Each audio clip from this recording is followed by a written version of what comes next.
What's up, guys? Welcome back to the Prayin and Slayin podcast. My name's Aaron, your host, and today we have our very first ever bear hunting story on the Prayin and Slayin podcast. I'm stoked. I still have not gotten a bear yet in all of my adventures. We were stationed in Montana for 5 years, and I went out, saw a lot of bears, saw grizzly bears, saw chocolate-faced black bears, saw other black bears, but ultimately just never got a ton during the spot and sock spring seasons, and I never saw any in the fall. Lots of bear sign in the fall with the huckleberries and different things like that while I was out chasing other critters, but never had the opportunity to close the distance on a bear. But Kade Davis has. He shot an awesome black bear this spring, and he joins us to tell the story, man. And Kade, he marks the history books also in the Prayin and Slayin world because he officially used the word rip. And if you know what I'm talking about, like out for a rip, you will. Well, as soon as you hear Kade's accent, you're going to know what I'm talking about. But he uses the word rip officially in context on a podcast natively. The best highlight moment I think I've had on the podcast. So let's go out for a rip with Kade Davis and hear an awesome spring black bear story. So I'm from Canada originally. I was born in Canada. I could hear it.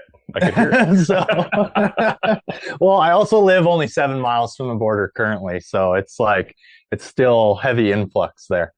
For sure. But yeah, I was born in BC.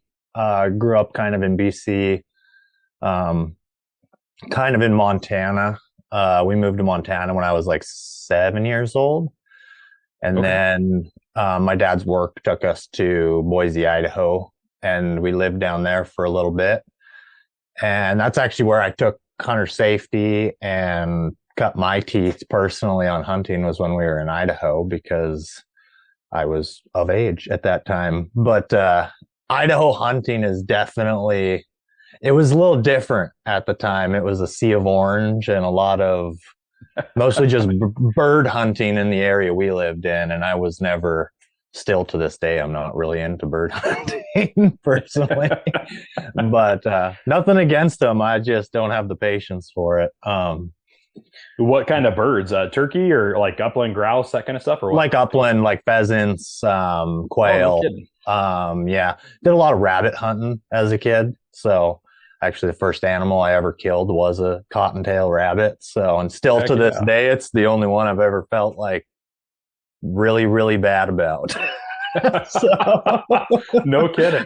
That's awesome. Well, we made eye contact at like 5 feet, and then I laid the waist to him, and I was like 11, I think. So it was. Yeah, I could see that. That's wild. Yeah, but no. And then we went deer hunting and elk hunting. When I was younger than that, where I like really cut my teeth with hunting, my dad was a guide growing up in BC and Alberta, and he would take us in with him in the summertime to cut trails and do all kinds of different backcountry stuff, all off horseback. And then we would go in with him, and I was hunting before I could ever have a hunting license, basically, but we just weren't ever pulling the trigger. But no, I remember doing multiple 2-week wilderness style camps when I was like between the ages of 8 and 12, basically. And then, yeah, we, through his work, he kind of got away from that, and we got put in a different area and everything else. And I knew what that lifestyle was like, and I knew that it was very, very hard, and I wasn't going to dive into it until I got older. That was for sure. So, for sure. Yeah, on those aspects of things. But yeah, growing up, sports pretty much consumed my life. I played baseball all the way to university level, and then I dropped out of school. So inadvertently, baseball stopped right there. But yeah, I started working in the oil field after that. Did oil field stuff in Wyoming, northern Alberta. That life took me into like a bartending life. I bartended in like commercial event style bartending for the better part of like 5 years, doing concerts and like huge events. And then I got back into construction because I was tired of working for other people and I've kind of been self-employed ever since. So That's awesome, man. What kind of construction do you do? interior finish, renovations, kitchen, bathroom, remodel stuff. Primarily new construction, just pulling subcontracting work for the last few years. Our area has been exploding busy with the hype of Yellowstone. It pretty much ruined Montana, but Yeah, 100% that and COVID, man. Yeah. Between that and COVID and everything else, it's just like it's so wild. I can only imagine being one of like the older generation that live here and just seeing like what it went 30, 40 years ago to what it is now. It's just like it's pretty wild. I've seen, even in my lifetime, I've seen like the better part of like 15,000 homes go up in our tiny area that only has a city population of 2,300. So holy cow, man. Yeah, we've ran out of land inventory for sale multiple times on the market in our area here. So it's like, yeah, it's pretty crazy to see that, but 100%. And what part of Montana are you in? You said you're 7 miles from the border? Whitefish area, Kalispell. Oh, yep. Okay. So yeah, if you know where that's at, we're actually north of that, Eureka.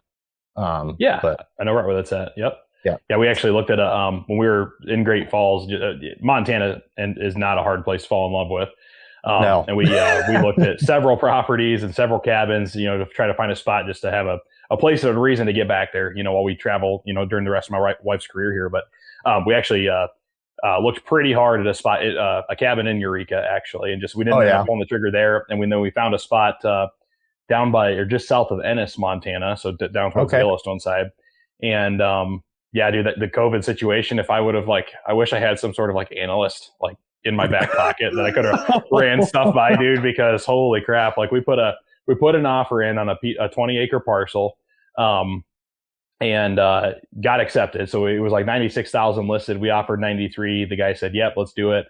3 or 4 days later, when the bank was doing all their stuff, we got a phone call from our realtor, and they're like, "Hey, got good news and bad news." I'm like, oh, okay, thinking something went wrong with the bank side, and they're like, well, the bad news is the guy's pulling the listing off the market.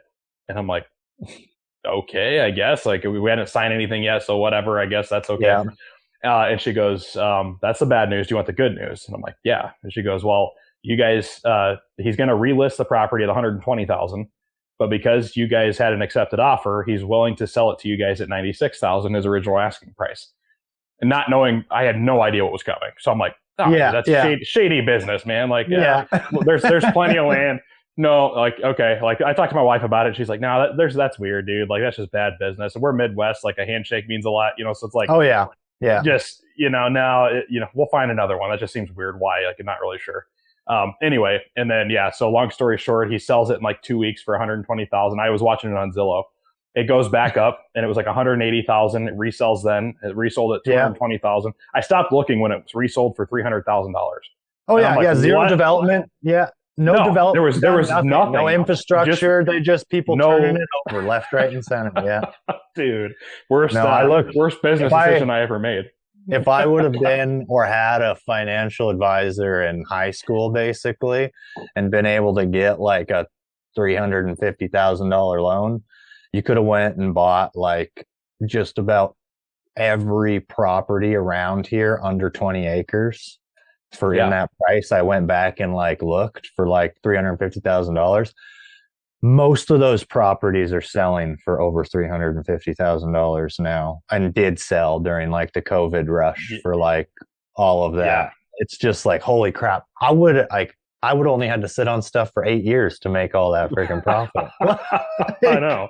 Yeah. It's not even that wild. And a $350,000 loan was just a normal home loan, but it was just coming from working in the oil field. It was just I'm never borrowing money ever sort of a thing. And it was just I was 100%. Yeah. I kick myself all the time.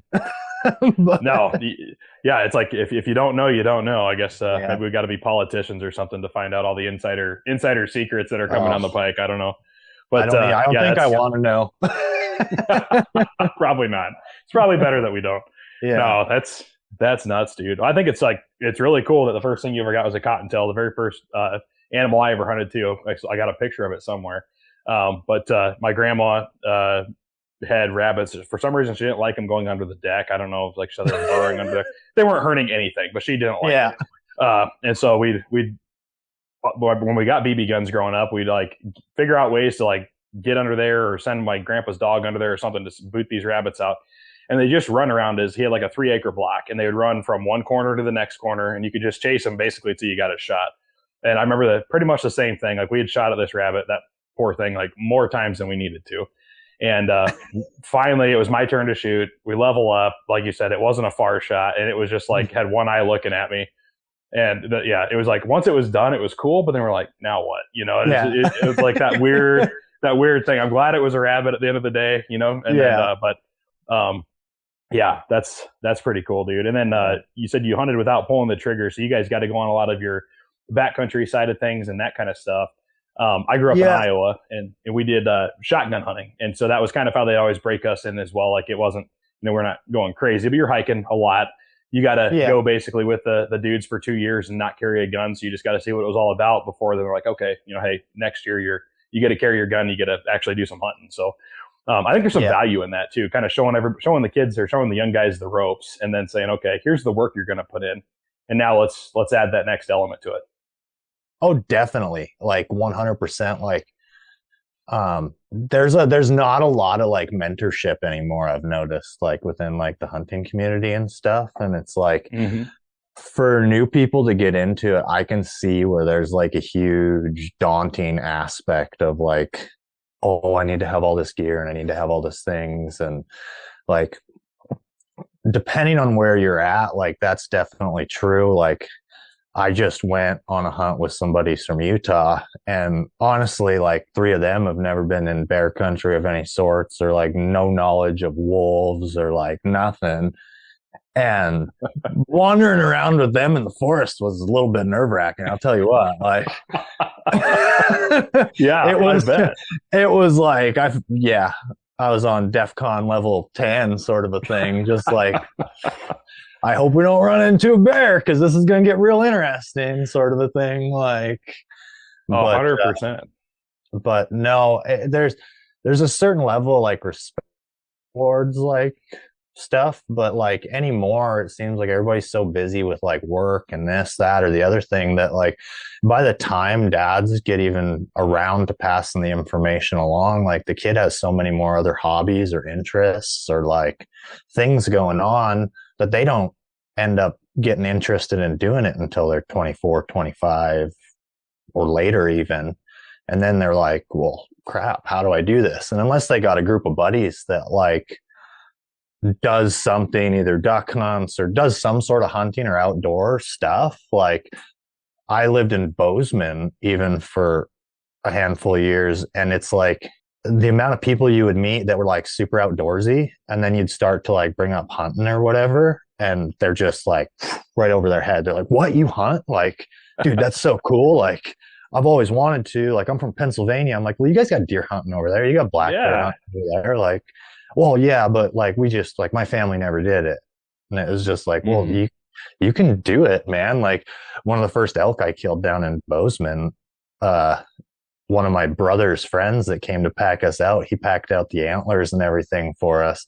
And I remember Joe bringing that up every single time I saw him for like the next 3 years. Like, dude, remember that time you called me and came and I helped you guys pack out that elk? Like that was like a memory that like was sealed in his brain. And like, I think about stuff like that all the time. Like I was really nerve-wracked for these days hunting with these guys. But like when I thought we saw a black bear and 2 cubs in the morning. We ran into a grizzly bear in the afternoon, and they got a shot off at a bear in that same evening. And from coming from no knowledge of Montana, basically, and experiencing all those things in a 24-hour time span, it's like, that's a pretty life-changing experience. Like, yeah. That's just something that like, I don't know, you go hunting for 3 days in Montana, you're going to see that.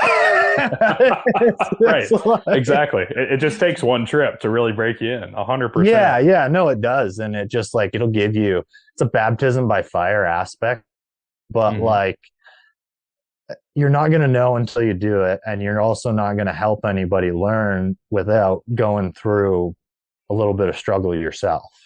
So like in the teaching aspect of thing, like teaching's not easy. So, and on that level of things, I think it would be good for more people to look at it from a humbler perspective of, holy cow, I do actually have a lot of knowledge and I could pass this on to somebody, instead of like, I know so many people that are like better hunters than me, or like kill more animals or bigger animals than me. And like I've talked to some of them because I've gotten into like the filming aspect of things and just want to like tell stories more than anything. Like not even, I really admire like Brian Call and how he like tells stories with each one of his hunts, sort of a thing. And it's not just all about like killing stuff. It's about the crazy country that they're in or whatever. But so I've been trying to do that same thing, but I talk to these guys and they're just like, absolutely not. Like, no way. I'm not. I don't want to talk to people. I don't want to like, why would I've spent my whole life trying to learn all this stuff. Why would I freaking give it out? And then so many people, like in Montana, it's really, really a big thing. It seems like, to hate out-of-staters coming here to hunt. And it's just like, well, you guys are hating the wrong people. You need to hate the game management, because they're the ones selling the tags. Like, don't get mad at seeing the freaking Washington plates or the Oregon plates or the like whatever it is. Like, I had a couple like really humbling experiences this last year and bumped into some guys that like were from the Midwest, and they're actually from Wisconsin, I'm pretty sure. Yeah. But anyways, first ever Montana deer hunt. Like, I had a terrible instance, freaking shot this deer. He ran over the hill, and like they finished him off and were like beyond stoked about it. And like, he was a one antlered buck because I put a terrible shot on him, but like it put like perspective that I've never even had into it.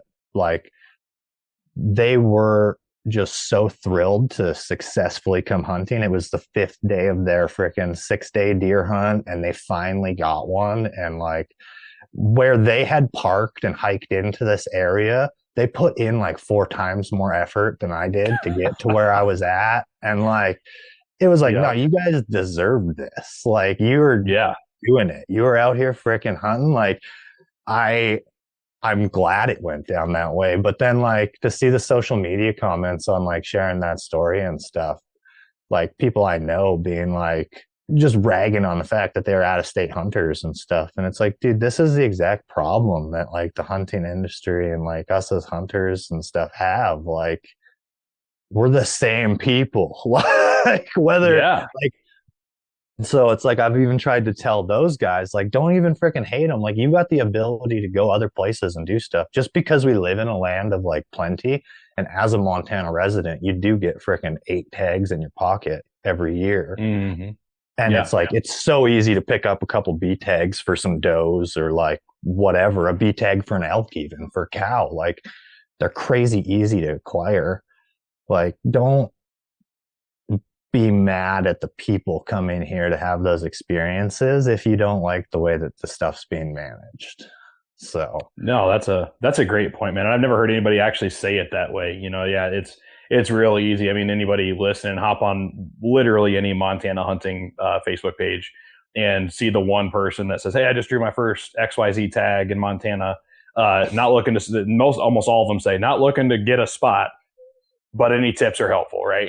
And all they're looking for is knowledge, because knowledge is a key. And you know, I think anybody, if you're a Montana resident and you're going, if the same opportunity was in another state and you wanted to go from Montana to some other state, and you were going to pay, $1,200 to go do that, the odds that you'd want to be successful when you go are going to be pretty damn high. And you're going to be looking for any knowledge you can get, so that way you don't need a $1,200 tag soup compared to staying in your own state for that same hunting window of time that you probably have a limited amount of time to dedicate to your season anyway. So now this huge opportunity you have is going to be the majority maybe of your hunting season, and you're not going to spend time, maybe, and if it's a meat thing, maybe even sacrificing some opportunity to put meat in your freezer or whatever to go just have this experience. And it's in, kind of a unique perspective. We were there for 5 years, so got to the point of feeling like a resident by the time we left. And I adopted a Montana residency while we were there and all that, under the military side of things. But, it's a huge learning curve. Just the first time you go, I remember I think you said a couple of things there, but like it chalks up, the buddy you said that has a core memory now of going and helping you pack out an elk. It's like, I think memories, I think Stephen Ornella said at one time, like there's two types of fun. One of them, the fun, it sucks while it's happening and you hate every second of it, but then you remember it for the rest of your life, and then you go on a roller coaster one time at Six Flags. Yeah, exactly. You go on a roller coaster and it doesn't matter, right? And and you forget about it the next day, kind of a thing. And so, but the amount of effort that you put into anything, I think, is directly attributed to the amount of space it consumes in your mind of something that happened in your life. Especially if it comes out successfully. It's just that much more of a memory. And then being able to go tell your buddies you hiked this bull out and you've never hunted a day in your life, but it was the craziest experience you ever had. I remember my first my first deer period in Montana. My wife got her first deer ever in Montana. It was a V-tag whitetail. And just to this day, one of the coolest hunts I've ever been on. First time I've ever been on a hunt with somebody else and watched them be successful. So for me, that's like, it happened to be my wife, which is even better, but it was just like, I'll never forget it regardless. And then my goal, I wanted my first animal in Montana to be a mule deer, and a mule deer buck at that. And my mule deer buck was nothing to write home about. He had a spike on one side and a fork on the other. But dude, I went in and I found a spot on Onyx that I'd never seen before, checked out some BLM ground that that was all new to me. Never growing up in Iowa, dude, like public land is less than like 2% of the entire state. So to go to a place like Montana and public land is everywhere, you're like, dude, how do I explore all this in the limited amount of time? The biggest thing, like people don't leave this state, and so they don't understand that. Like first time I've ever been to like Oklahoma or anywhere out in the Midwest, bought a truck in Oklahoma off auction and drove to Oklahoma and picked it up, sort of a thing. And then we're doing some Google research while we're driving through like Oklahoma and stuff. And it's like, where's the public land in this state? And then it's like, there is none. Like, by the way, there's 1.3% of Oklahoma or whatever is public land. And it's just like, holy crap. Like looking at Montana and stuff. And it's like half of our acreage of public land that we have to hunt is the size of Oklahoma, the whole state. So it's just like, to put it into perspective for people that like live here, it's like you got all these people that and they literally have nothing. Like if you don't know somebody or you don't pay somebody to be able to access their property or whatever it is, it's like they don't have it. They don't have the property to be able to even go wander around on. And it's like, it's really eye-opening when you actually get out there and see that firsthand versus like you kind of live in your little Montana bubble and you never leave the state. You drive 2 hours or you drive to Missoula or Butte or wherever, and you exist in this ecosystem that is one of the greatest places that the U.S. has to offer. And it's like, you don't see the struggle that all these other places have to be able and go and have these experiences. And it's just like, people that are residents here could drastically improve their mindsets with like adapting that. And when they bump into a non-resident or somebody that's out here that's just like maybe their first time, second time or whatever, like don't get mad because they followed you in on the trail. Like be like, hey, I didn't see anything up this draw. Maybe if you go up further, here's where I went, sort of a thing. I just turned around and came back. Instead of being mad about it, just share a little bit of information. Like you don't know who you're going to meet in the forest. Like you might run into somebody who's freaking videos you watch on YouTube. You might, like, who knows what, like you might run into some famous person out there walking around. Like if you're just mad because they got the wrong plates on their vehicle, then you're only hurting yourself. So you are. Yeah. I think there's a huge aspect to that. Just the life perspective, the more time you spend in a positive headspace and understand that, like you said, we're all human, we're all doing the same thing. And that person is literally you with a different license plates on their truck. So the fact that you'd be mad at them for being another human is kind of odd. But on the the big picture there, you do never know who you're going to run into. So that's one aspect. I was out every year. So I shot my first mule deer on a piece of block management north of Great Falls, or BLM north of Great Falls. And every year I had to go check it out because it was like one of these weird spots that there was always mule deer does there, but then there was always a handful of bucks and different things. But when the rut came, man, like every year I ran into a bigger and bigger buck. And I have a story to tell with every one of them, even though I got 2 bucks on there. My very first deer I ever shot in Montana, my very last deer I shot in Montana. My last one was like 150 inches, the biggest mule deer I ended up encountering and making a successful shot on. But either way, out there were several times where I'd run into different people, and it's not like it's a big area as it lays out over the course of several miles. But the spot I actually hunted was like, I don't know, probably like 500 total acres, maybe, like just kind of the way it zigzags through and how you have to work it. And it's a big coulee system. So you just kind of never know what you're going to run into. But anyway, long story short is on this who you're going to run into situation. The second year or third year, I was trying to fill my buck tag. So I went out there. I had an evening after work. I just buzzed out there real quick, went to go hunt it. I was super bummed. There was another truck there, but I didn't know where the guy was. And I'm like, well, like there's just as good a chance he went and hunted the spot that I never hunt as the spot that I'm hunting. So I'm going to go in. I don't see him. If I run into him, most likely I'll see him several hundred yards off. I'll back out and we'll make a trip of it. I never saw him the whole time I hunted. Didn't see any deer either. So maybe he'd already pushed it. I'm not sure. I pop up on this ridge as the sun's setting, and I see this orange vest on the next ridge over, like between me and the trucks. And all the deer were coming off the private. I was like, oh, they've been on the private already today. Instead of being in the public first, they're coming in off these ag fields. So they come in. I watch this whole hunt play out, and I have my spotting scope, and I'm literally just watching this dude do his hunt. And I'm sitting there. I have no chance at a deer, but I'm just enjoying it. Like, this is cool, you know. I've been there before. It's actually a really cool experience to sit there and watch somebody through your spotter, and you're just like, you feel a little bit creepy, but you're just like, oh man, I hope he gets it. Like, come on, you can do it. You're kind of like you're doing the play-by-play exactly, and he had no idea I was back there because I'm way 2 coulees over from him. And anyway, I see him get all set up, and I'm trying to. It's a little too, like, from my angle, the way the sun was, it was tough to make out the antlers on the bucks and but there were several in there, and they kind of drop down in this ditch, and they start popping up one by one, and he's got to be like 100 yards from him. And I'm like, this is sweet, dude. Like, he's got to make it happen. My heart starts pounding. I'm like, oh, here we go. Just like watching it on TV. Yeah. And anyway, all of a sudden, one of them pops up. He must have stopped them because every one of them whipped their head and looked right at him. He pulls the trigger, bang, buck drops or deer drops. And I'm like, no freaking way, dude. That was so awesome. So anyway, I let him, they'll let the deer run off. I watch him kind of pack his gear. He heads over. So I book it. I'm like, let's go talk to him and see, congratulate him, whatever. I get up there, and the dude, I start talking to the guy. He had forgotten he'd never gutted a deer before. This was his first hunt ever. Like, he'd never hunted a deer. He got into it because he had some buddies at his shop. He worked on base in Great Falls. He was an airman. And I'm like, oh, sick, man. Like, my wife's in the Air Force. I'm former Air Force. Like, I can guide you through this. Like, what do you need to know? And literally, I gutted his deer for him, just walked him through step by step, showed him all the stuff, how to do it. In the meantime, he ran to his Subaru, got his tarp. Like, he was going to take the deer whole. I'm like, you don't want to pack this out? I have game bags you can have, man. I'm sure I'll see you on base, He's like, no, I'll bring it home. I want to hang it in the garage. I got some buddies that are going to come over and help me cut it up. I'm like, okay. So anyway, we load this thing up and shake hands. He gets my name, I get his. Fast forward like 2 months later, somehow my wife crosses paths with him at work, and she's in the medical side. So he was at the doctor's office. My wife interacts with him somehow. He sees her last name on her name tag and goes, Stonehawker.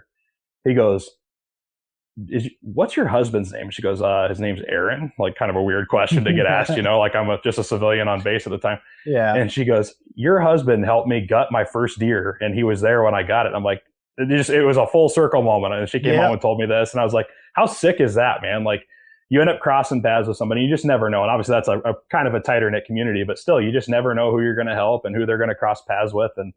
And the other thing with all that is, like, the people, if you're a resident and you have the entire hunting season to get it done, like, yes, we all work full-time jobs. Yes, we all have limitations.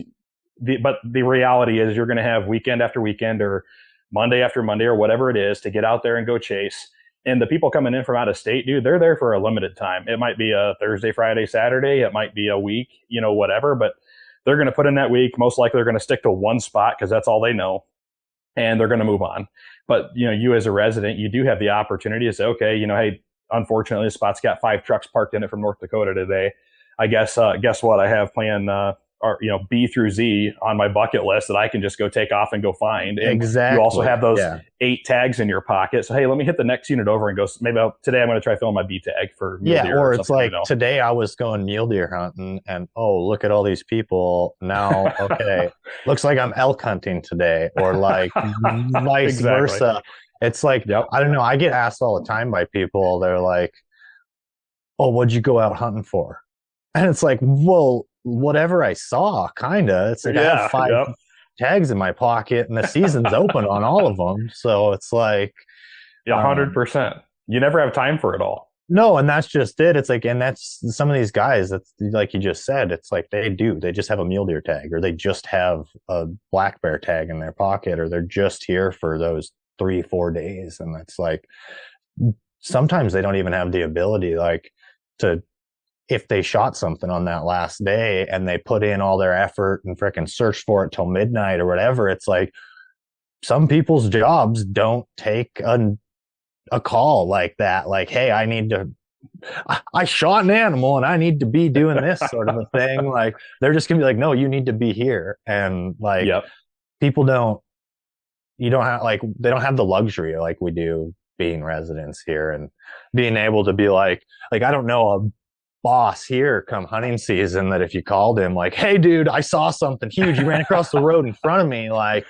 guess what, he's gonna be like, I'll see you tomorrow. It's just 100%. Even, like, no questions asked. There's no, it's the culture around here versus these guys drove from Tennessee and they're here for 3 days and there's 5 guys and only one of them has a freaking tag. Like, there might be 3-4 trucks from out of state or whatever, but guess what? They're all hunting one elk. Like, I've seen that so many times, like, especially when you get down by like Dillon or like these spots and like semi blown up by like all these various influencers. And it's just like, these guys have called all their buddies, all their college roommates, all their whoever, like, and they're going on the elk hunt. They're going on the mule deer hunt. And for some of them, they'll never ever draw the tag. Like, they'll never ever put in for the tag because it's not feasible financially for them or whatever. But guess what? Going camping for 5 days while somebody else is trying to fill a tag, that's totally feasible for a lot of people. Like, that's not out of reach for most people when it comes down to it. So I think, like, I don't know. I've come to different terms with having a different attitude when I'm out there. That's for sure. And like, really trying to make sure I'm helping people versus burden them in any sort of way. So no, I love that, man. And I think it comes down at the end of the day, on a personal level, to just being grateful for the opportunities you have and focusing on I think we could all do a little bit better job of focusing on us and being the best version of ourselves and making sure we maximize our own opportunities instead of, trying to find the one negative thing that you can find to say about someone else's opportunity or someone else's circumstance or whatever it happens to be. And I think we're coached into that, a lot of that, with just media and everything else we have,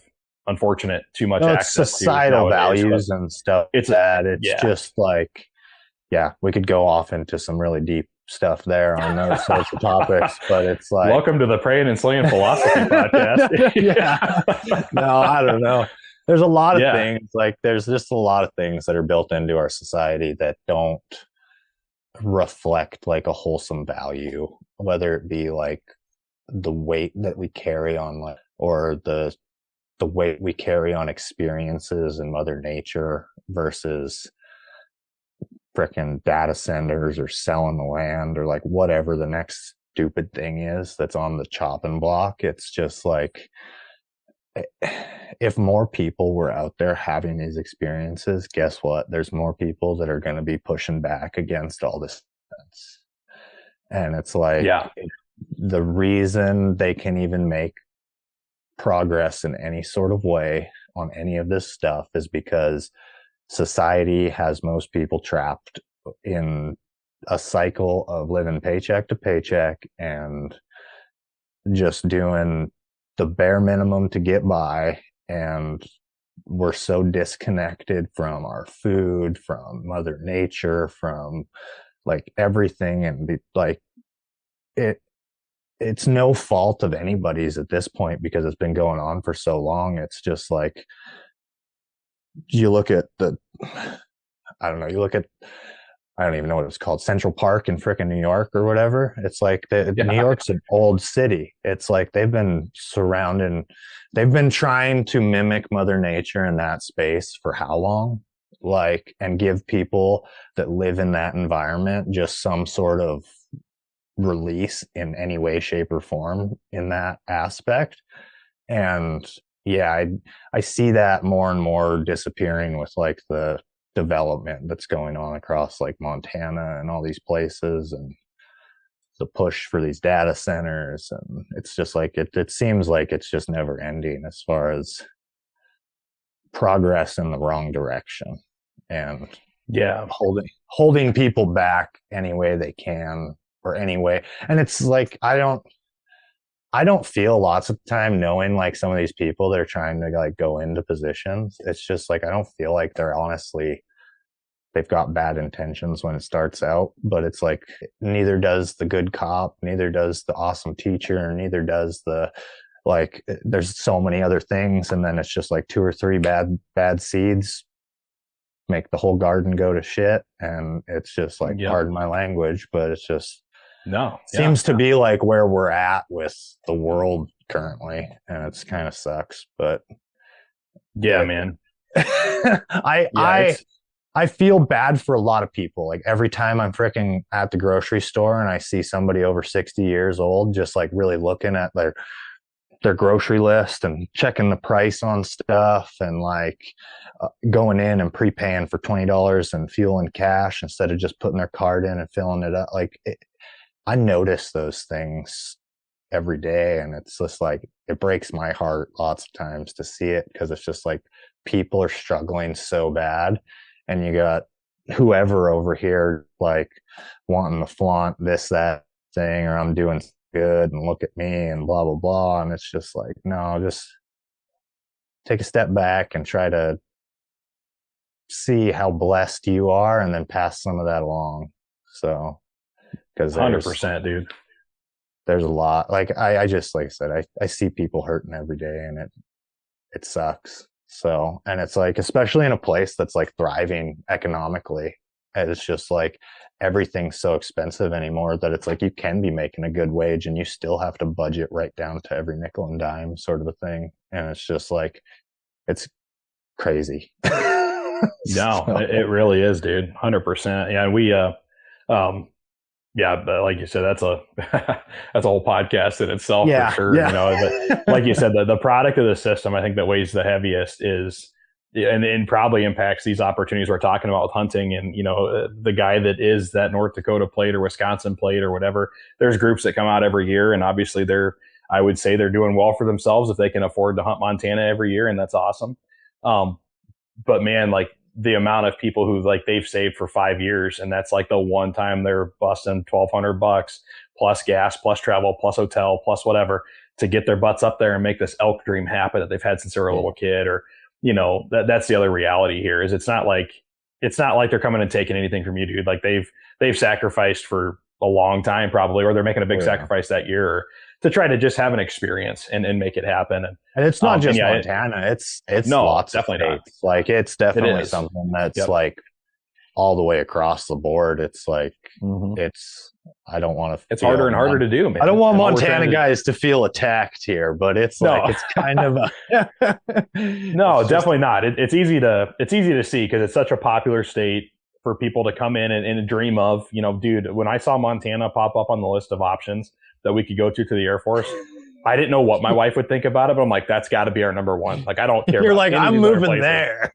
I'm going whether you're going or not. Yeah, 100%, dude. And then she called me the day she called me and said that's where we were going. I about did a backflip. I'm like, no freaking way, dude. Like, and getting paid to be there kind of a thing too, right? So it's just like, holy cow, dream come true. Yeah. But I think, like you said, man, like I think we're all in the same boat as, all of us are blue collar Americans. And the kind of the whole point of this podcast is you don't have to be a celebrity to be here.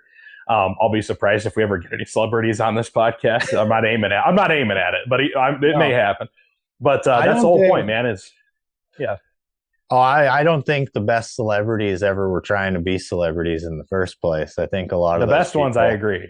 Yeah, I agree. So it's like, and I think if you were to ask some of those guys, I bet that in a heartbeat they would just be like, "Yeah, sure. What do you want to talk about?" But those are talking hunting, man. A dime a dozen sort of a thing anymore, and they're not a dime a dozen. They're a needle in a haystack. So it's like it's hard to find people like that are not let their ego or whatever go to their head over time. So I don't know how many people I frickin' have followed or like really liked them 10 years ago. And over time, it's just like, dude, would you shut up about this, that?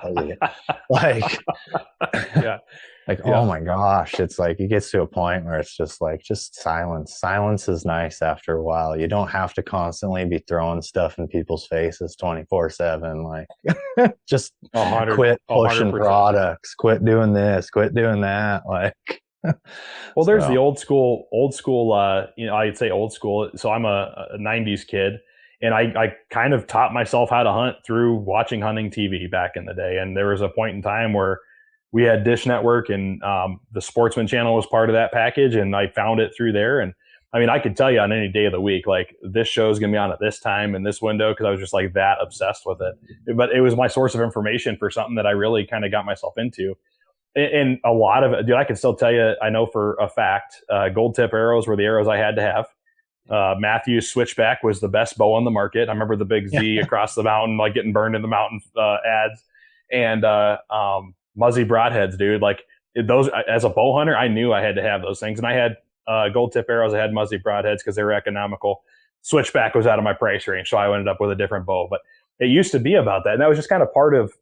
I don't think we noticed it as much. I was born in the 90s too. I had the exact same upbringing. Like just, you had the Outdoors channel, and you just watched it, and you watched Eastman's Outdoors, and you watched freaking all these other guys doing their thing, Lee and Tiffany, and like all these other random people. And you're like, man, it'd be so cool to do that. It'd be so cool. Like, And now like through YouTube, it is pretty like accessible for a lot of people to be able to go do that. It's like, if you got a little bit of skill and you can tell a story, or you can do X, Y, or Z, like, there's a lot more branches open to you. There's a lot of outfitters changing hands to a younger generation that are doing X, Y, or Z. There's a lot of things going on in the outdoors world as far as like having an entry point into it. If you want that, if you want to chase that, if you want to do that. So, like, well, 100%. And I think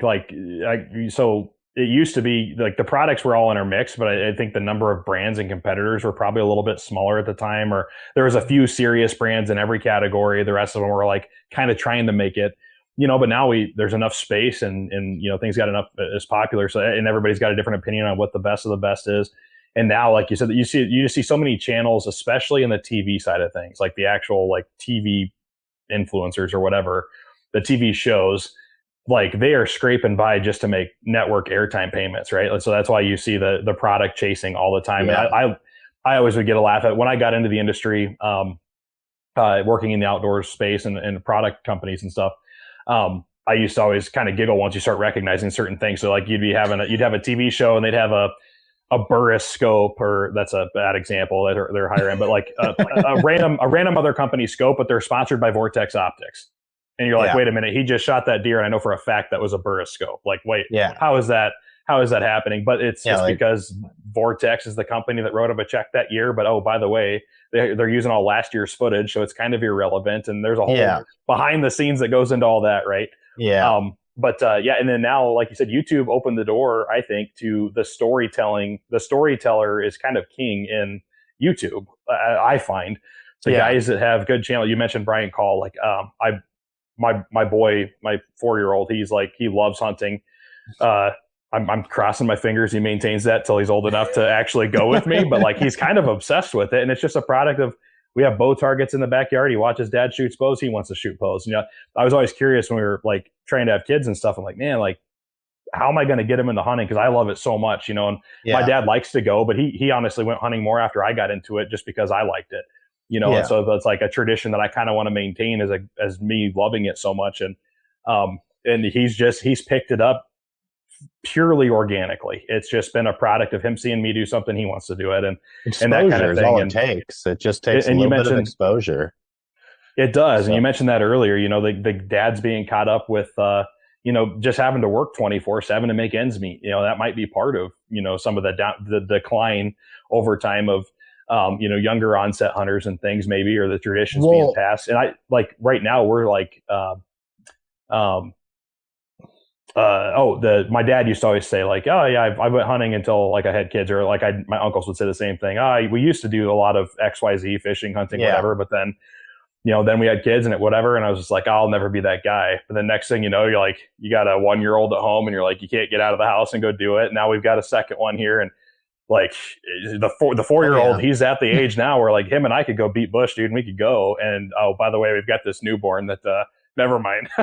So it's definitely. I got 2 little ones too. Like I got a 3 and a 2-year-old, and they're only 14 months apart. And it definitely like, oh wow, they're both like addicted to it, but it's solely through exposure through myself and like my own addiction. And it's just like, only stuff I watch on TV is hunting related sort of a thing. Like, and I don't watch anything Hollywood wise. Like for a long time, me and my wife just like didn't have TV and didn't put a TV in our house. And it's just like so peaceful and so awesome, like to just eliminate that from your life. But no, like with kids, it's almost impossible to entertain 2 small boys without some sort of bright lights and flashing. It's just like between that and or like a wilderness for them to just like run into. And unfortunately, we don't live next to a national forest or anything for them to do that. But no, they definitely pick up a lot more than you would think from just like seeing your interests. And it's like I think about it all the time, like when I was little, and it's just like I wanted to be just like my dad. It's like, and the whole entire time you're saying it when you're little, you don't fully understand the person that your dad is. You just see the best parts of him through your eyes. 100%.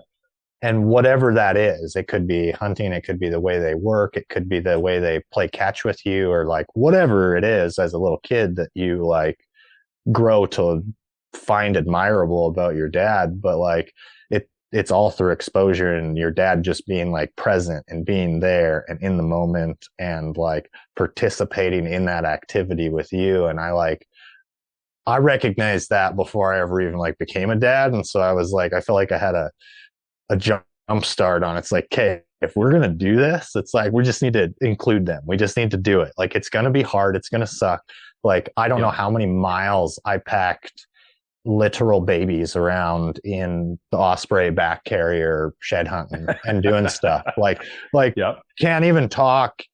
McCoy, I had him out there before he could ever like walk or crawl, basically. Like, he was 4 or 5 months old and we're out there kicking browns, sort of a thing. It's just like, I found, not to get like weirdly spiritual about it, but it was like, I found when I would go out by myself and like try to get a break from the chaos of the family or like the whatever, I'd strike out. I would like come back. I would get frustrated, I'd get frustrated doing whatever I was doing. And like, I wasn't like bettering myself doing what I was trying to do out there. And every single time I would bring the kids, God would just be like, oh, hey, check this set out. Check out this freaking deadhead. Check out this. Check that out. And it was just like, it finally got to a point where it's just like, God works in coincidences, sort of a thing. And it's like, there is no coincidence happening here. It's like every single time I bring you guys, it's like we find stuff. Every single time I leave you guys at home and I just try to go do whatever or just like take the dogs out, it's like we don't find anything. So it's like, okay. And then, over time, they've just been like It's funny. Anytime I'm leaving the house, my littlest one, McCoy, he'll ask me if I'm going hunting. It's like, no, dude, I'm going to work. And he's like, why? Why are you going to work? And it's just like, Yep. and he every time we see an animal out driving down the road or whatever, it's a deer, and my wife will be like, oh, look, guys, a deer. And he'll just be like, Daddy, shoot him. And it's like, no, McCoy, not yet. There's a season for that. Season for that. It's like, that one's a no. We're gonna, like, you're just so, but no, it's like, I don't know. I don't try to like force it down their throats or anything, but it's just part of our life. And so it becomes part of their life. And it was like, it definitely, my dad doing it when I was growing up, that was what instilled so much desire in me. Like, even as I progressing my own way, and it was just like, oh, my dad went to like these places and had all these crazy experiences, and like back in the late 80s was filming TV shows and doing X, Y, or Z, like with a big old camcorder and VHS tapes. And like, I watched some of their old goat videos and stuff, and it's like, they are rough to watch. Like, the audio is terrible. You never see anything as far as the shots go. Like, they're terrible films, but it was just like, that was top of the line equipment back then. And it was just like, those films were top notch, sort of a thing. It's just like the early Jim Shockey stuff is like the same era that like, he was in. And yeah, I don't know. I had all these dreams, visions of what like hunting could be if you just like put your head down and learned how to not die in the forest, and you taught yourself all these different things. And ultimately, over time, you like learn that the only way to learn is to mess up a whole bunch of times, or put yourself in a scenario where you're like, I'm never doing that again. Like, I remember one time I had this bright idea that like you could survive with just an emergency blanket no matter what. And I was trying to cut weight for an elk trap. Oh, yeah, this is a good story. I just about froze to death. But I bet. Yeah, I was like talking with my cousin who was going with me before, when we were loading up at the truck, and I'm like, dude, I don't want to pack this freaking 0-degree sleeping bag back in here 5 miles where we're going. I was like, I've been thinking about it a lot. I got this really nice like emergency bivvy. I'm just gonna crawl in it, and like, I'm pretty sure I'll survive the night. Like, I'll be fine. Like, he's like, he's got a search and rescue background, and he just looked at me and he's like, okay, like, sure, whatever, bro. Yeah. I was like, I'm gonna do it.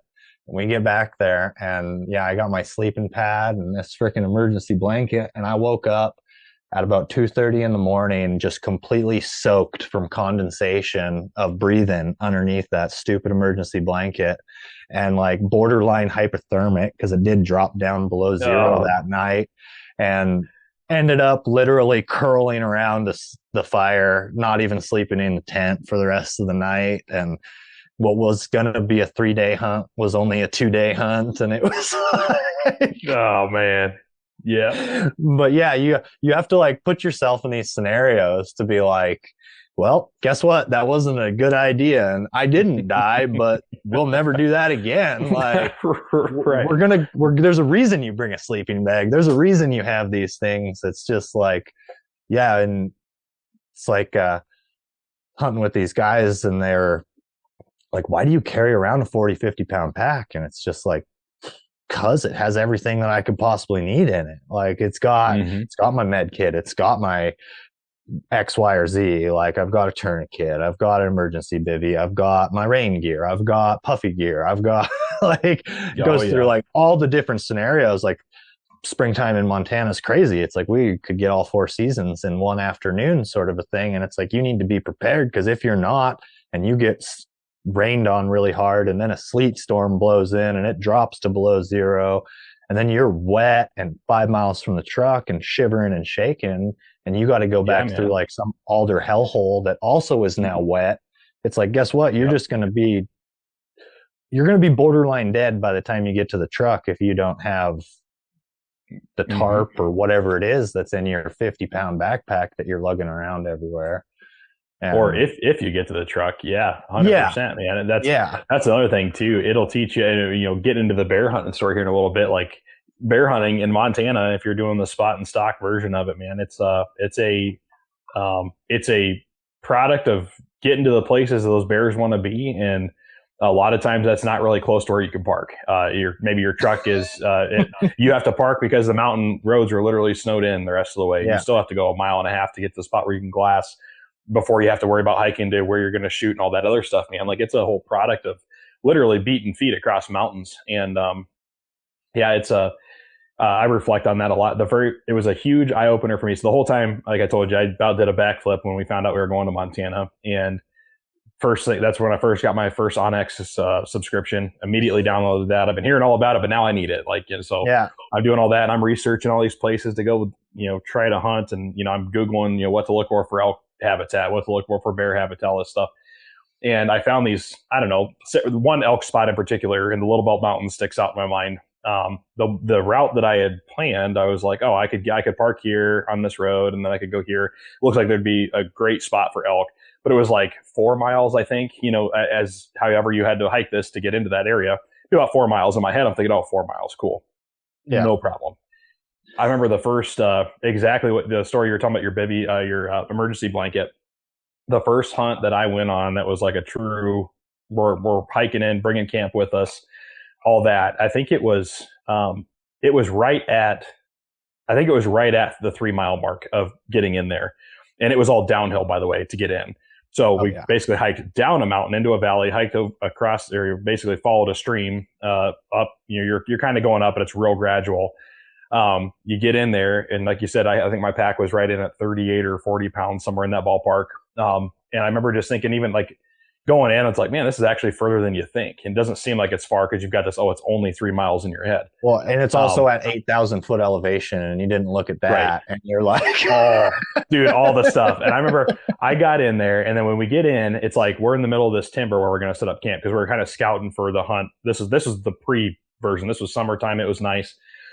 So we get in there. We were going to go hang a couple trail cameras in some spots. And I remember having to go, because we'd already hiked down the mountain, then we had to shoot back up because that's how you're going to get up to where the elk are going to be and the glassing areas and stuff. And going up that first mountain, and I was hunting with a dude that's like $170 soaking wet, and he's the guy that can look at a spot 3 mountains away and I'm going to go there. And he goes from point A to point B in a straight line. So down, up, down, up, down, up. And he's like a friggin' mountain goat, dude. And I'm like, I'm not that guy. I'm like 240, 6 foot. And, my gun sticks up, with the barrel over my head. You're way too high. It's impossible, dude. We're way different. I'm going to have to switch back this stuff and figure it out. But anyway, I just remember like how tired I was when we got to the top of that first mountain going back up after we'd hiked in the 3 miles. And I just thought to myself, I'm like, what do I do if I kill something back here? Because this is a whole, now I have my 40-pound pack, which I worked really hard to get down on weight. That doesn't matter, dude. You get, 75 pounds of meat, and you got 2 dudes that you got to pack, you're each hopefully carrying 50 to 70 pounds if you're lucky. Have to hike out 3 miles, come back, get another load, hike it out 3 miles, come back, and possibly pick up the head in your camp. And then you got it. So it's never a one-way street. It's the back and forth, and you can't carry an elk out on your own back. It's impossible. No, I've been on that scenario tons of times too, where I've literally looked at animals and then looked at the country it was in and looked at where we were at and how far it's been. And you just, that's a really big elk, but he's going to be really big over there. Cause that's right. Even if we got to a spot where we could shoot him, there's no way you're making it up and down that windfalled hill with 100 pounds on your back, sort of a thing. And then you start looking at the map and you're just like, oh, it's all windfall. Like he's there for a reason. Like that there's animals that live in areas that are actually unkillable because it's not going to be ethical to be able to kill it and get it out of there in the same good amount of time, sort of a thing. No. Ethics I've had that and your own survival. Yeah, it's important, man. I mean, because you start looking at it from a different lens once you've done it. And that's, a lot of guys when they're out of state, going back to that topic, guys look at Montana. The first thing they think is like, oh, I've got to get in shape to go hunt there. It's like, yeah, you got to be in shape, but you need to be smart. Like, don't look at something as like, how hard can I work to do it? Like there is a reality, and in a lot of your local Montanans, I don't know how many local people I had that told me, I don't shoot an elk unless I can back the truck up to the mountain and push that elk down the hill into the bed of my truck. Oh, and yeah. That's the reality. And they're not joking. They're like, some I've areas done it. like Onyx is an awesome tool, and Go Hunt, awesome tool, phenomenal tool. Even Google Earth, phenomenal tool. But there are some places, especially in the Rocky Mountains, unless you're standing at the bottom of that trail looking up at that mountain, you will never actually know how steep it is. Like, I don't know how many times I have like gone to look at something that I've scouted on Onyx and been like, oh, this should be like good bear country or something. And it's all rocky and cliffy and craggy or whatever. And I get there and I'm looking at literal goat and sheep country. And it's like, there's no way a human could even walk up that. But like on Onyx, it doesn't show that it's that steep. Even when you put it, it's like, you got to mess with the elevation thing to make it look exactly as steep as it actually is. And you're only seeing so much detail. So it's just like, yeah, you can have all these big ambitions of like, yeah, we're going to go 3 miles on this trail, but it's like, you might not too. Like, that's also a very good possibility. Like, and if you can find a copy, I would recommend to anybody, and this kind of puts a bow on this whole situation. Like, if you can find a copy of it, find the book, Dying to Hunt in Montana. And it literally all it is, it's like, I don't even know. I'll have to go look it up. Actually, I have it right here. Hold on. Let me grab it. Yep. I forgot I have it. I have it in the studio, boys. Let's go grab it. All right. So, all right. Mic back on. So it's Dying to Hunt in Montana by Tom Donovan. Here's the book. And I got this recommended to me at Fort Benton, like the actual like Fort Museum up there. One of the guys was talking to me about just hunting elk in Montana, and he said, you need to find this book. So it is, this is what I wanted to check. It's 410 pages deep. And let me show you what one entry is. It's like 1 paragraph entries of someone who literally died hunting in Montana. And it's like from the years, it has different reasons they died. So some of it was exposure, like you said, like dying literally from just being too far off the trail, and it started raining, man, and they find them frozen to death, 3 months later. So it's like all stories of different stories of people dying in Montana. All of it. That's from hunting accidents, from exposure problems, from bear attacks, from there's a bunch of weird ones in here, dude, that if you're into true crime, Sasquatches and that sort of stuff. Well, I haven't found the Sasquatches yet, but I'm like stories you read in today's true crime podcast society, you're like, someone needs to dig deeper into that, because that was murder. That wasn't an accident. Like all these crazy things, XYZ got shot in the back of the head while crossing a fence with his buddy. You're like, did that actually happen that way? Because it's like, I don't know, but they're all like literally it's 410 pages of 1 paragraph entries, and there's like different categories of how they died, and it's literally from like 1800s to present day, whenever the book was published. And anyway, it's wild. But if you want to get a realistic picture of what it's like why you should just be smart about everything you do, whether you're going 10 feet from the truck or 10 miles from the truck, pick up the book Dying to Hunt in Montana. It's I don't know, it's a kind of a pastime for me to just like dig into it and kind of read it a few pages at a time, but it is crazy, dude. And it's just like, you're not, every single one of those people, when they left that truck, they had full intentions of returning to the truck that day with something in their game bags, right? Yeah. One reason or another, they left the truck and they never came back. And unfortunately, someone had to go find them. And that's just but it's crazy, man. And like 410 pages worth from the 1800s till now. Like, it's just, it's a wild place, dude. In the woods or on the water, it's the small details that dictate success or failure. A ruined diaphragm call or a lost fly isn't just a nuisance, it's a blown opportunity. You spend thousands on the hunt, don't lose it because you didn't protect your tools. Puck Outdoors has solved this with their 100% made in the USA modular twist lock storage systems. For hunters, the Puck keeps your elk and turkey mouth calls protected, organized, and dry, and ready to run. No more warped reeds, searching through pockets, junk drawers, or the truck floorboards. For fishermen, the Fishing Puck features a magnetic tray in 4 modular compartments to keep your hooks, flies, and weights locked down in exactly where you need them. It's compact, it's rugged, and it's built to keep your most critical gear in peak condition season after season. The best part is they fit right in your pocket, your bino harness, or your fishing vest. Don't let poor organization be the reason you come home empty-handed. Go to puckoutdoors.com and use code Prayin and Slayin to get yours. That's code Prayin and Slayin to save 10%. Protect your calls, secure your tackle. Puck in, pack out. We've all been there. You're 6 hours into a sit and the buck you're after is nowhere in sight. Your knees are absolutely barking against the bark of that tree. Most hunters just suck it up until they can't take it anymore, and then they head for the truck. But you can't fill a tag from the couch. Comfort isn't a luxury, it's a tactical advantage that keeps you in the game longer. That's why you need the knee bag by Light to Fire Outdoors. This isn't some cheap foam pad. It's a patent-pending bead-filled design that actually molds to your knees and supports your hips. It's built from ultra-tough, weatherproof Cordura, and it won't soak up water or gain weight when the weather turns sideways. It features padded wings that cradle your knees and even has MOLLE attachments for your thermocell or other pouches and gear. It's 100% made in the USA, handmade by veterans, so you know you're supporting an awesome cause every single time you get in the tree. The best part, it's a multi-season tool. Strap it to your body for saddle hunting or mount it to the tree trunk as a knee pad, or when rifle season hits, turn it sideways. It becomes a rock-solid 15-inch tree-mounted shooting bag for those precision shots out of a saddle. Whether you want coyote tan or mossy oak bottomland, this is gear that evolves with your hunt. Stop fighting your gear and start focusing on the hunt. Get yours at www.prayinandslayin.com and use my code PRAYIN10 to get free shipping on your order. You can also hit the link in the show notes. The knee bag, comfort evolved. Stay steady, stay ready.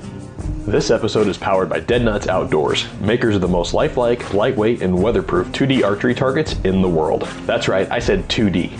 We're talking full-size animals that bring the hunt to your backyard. Whether you're dialing in before the season or just burning daylight with your bow, Dead Nuts Targets makes practicing fun, training on full-size animals to ensure every rep in the backyard converts to success on your trips to the field. Built to last, easy to haul, compatible with any backstop, and 100% made in the USA, Dead Nuts Outdoors is a proud supporter of our veterans, investing in conservation and rooted in building a better, more confident community of hunters every step of the way. They are proud supporters of the Prayin and Slayin podcast network, and you can get 10% off your Dead Nuts targets by using the code Prayin and Slayin at checkout. That's Prayin and Slayin at your checkout or visiting the link in the show notes.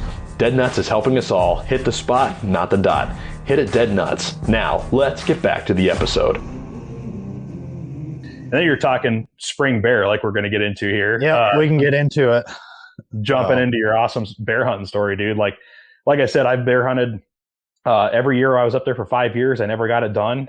Saw my fair share of, saw a handful of black bears, saw a buttload of grizzlies. And I saw every weather condition, like you said, that you can imagine, and got my truck stuck a couple of times, which made me a little nervous, but we got out, which was good.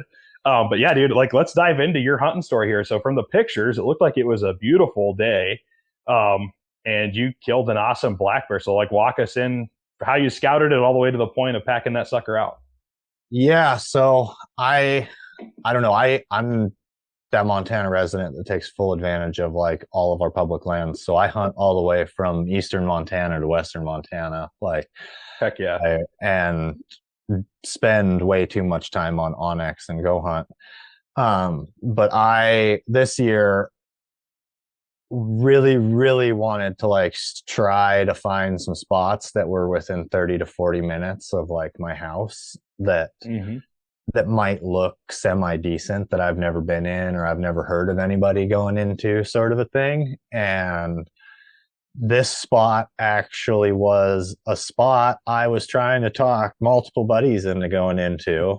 And every single person was like, "No, dude, I don't want to go in there. No, I don't want to go in there." And like, even to the point of, I had buddies call me a couple hours before I went out hunting, and they were like, "Hey, we're going to this other spot." And I was like, "You guys sure you don't want to go to this spot?" And they're like, "No, we're already going to go." I was like, "Fine. Well, I'm going to go by myself then." But I'm going into this spot because I know there's going to be bears. It's been like a crazy, super easy winter. Like, it's just a craggy, rocky, nasty hellhole of a canyon that has like this really nice logging road going right up to this big basin, sort of a thing. And it's just like the logging road, you gain like 1,800 foot elevation going up it. So it's like still a bit of a hike. But yeah, I was just like, for a nice solo evening rip, like it'll be easy enough to walk out of there by myself and whatever. Yeah. But no, so I went there, I got ready, took off at like 4 o'clock. I ran into this spot. Uh, I've got a service animal, an Akita, but she kind of just goes with me everywhere. Um, but she was tagging along with me, and we went in there, and I walked into this basin, and I was like, well, this looks good enough. There's like 4 or 5 more like ridges and draws that I could like keep going if I didn't see anything. But I was like, I'll sit here for a couple hours or an hour or so and see what I can see, because I could still see some of those ridge lines down further if anything popped up on them. And I was like, if it gets to like 8 o'clock or whatever, I'll get up and then keep walking down the trail and go see what else I can see until dark, and then get on out of here. And at like 7:15, I was like just blatantly staring at this back bull for like 20 minutes straight. Like it's one of those like just deep in your own thoughts sort of a thing. And I'm like, why did that stump relocate itself? It's like I thought that black stump like that black stump that was over there was definitely by that other bush, I'm pretty sure.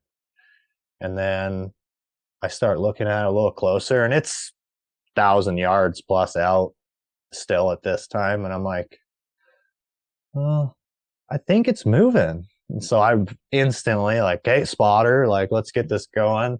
Pulled up my binos, and I threw my binos on it, and it still just looked like a shiny black log, like just any old other deadfall that's been burnt. And just like, I don't think that's a freaking bear, but whatever.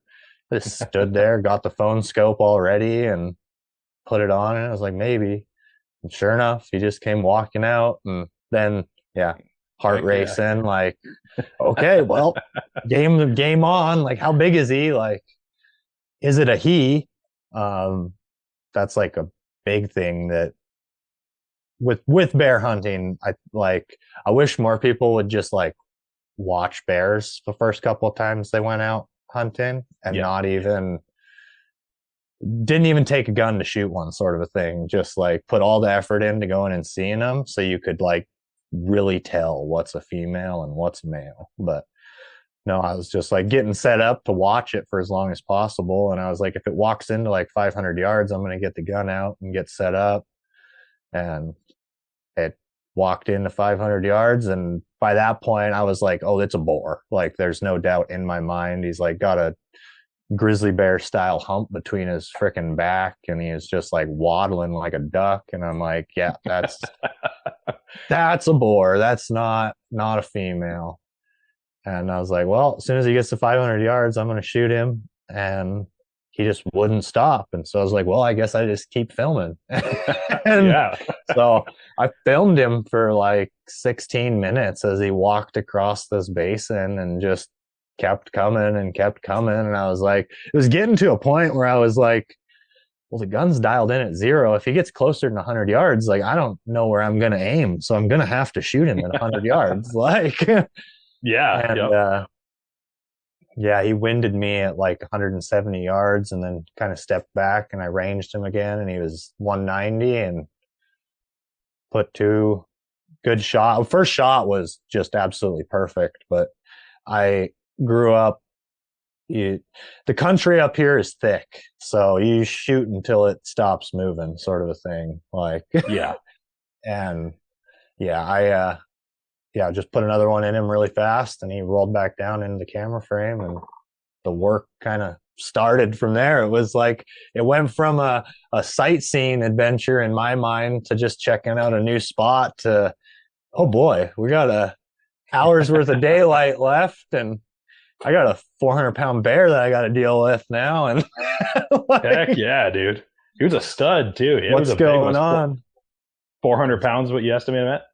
Yeah. Also, I like no scale, and I'm not taking it out by myself, sort of a thing. But it's just like I based it off of mule deer and other things that I've killed, and it's just like how hard he was to move around by myself, and that sort of thing. It's just like, and he squared it 6'6", so he's a big mountain bear for our area, and yeah, I got to get an official measurement on the skull.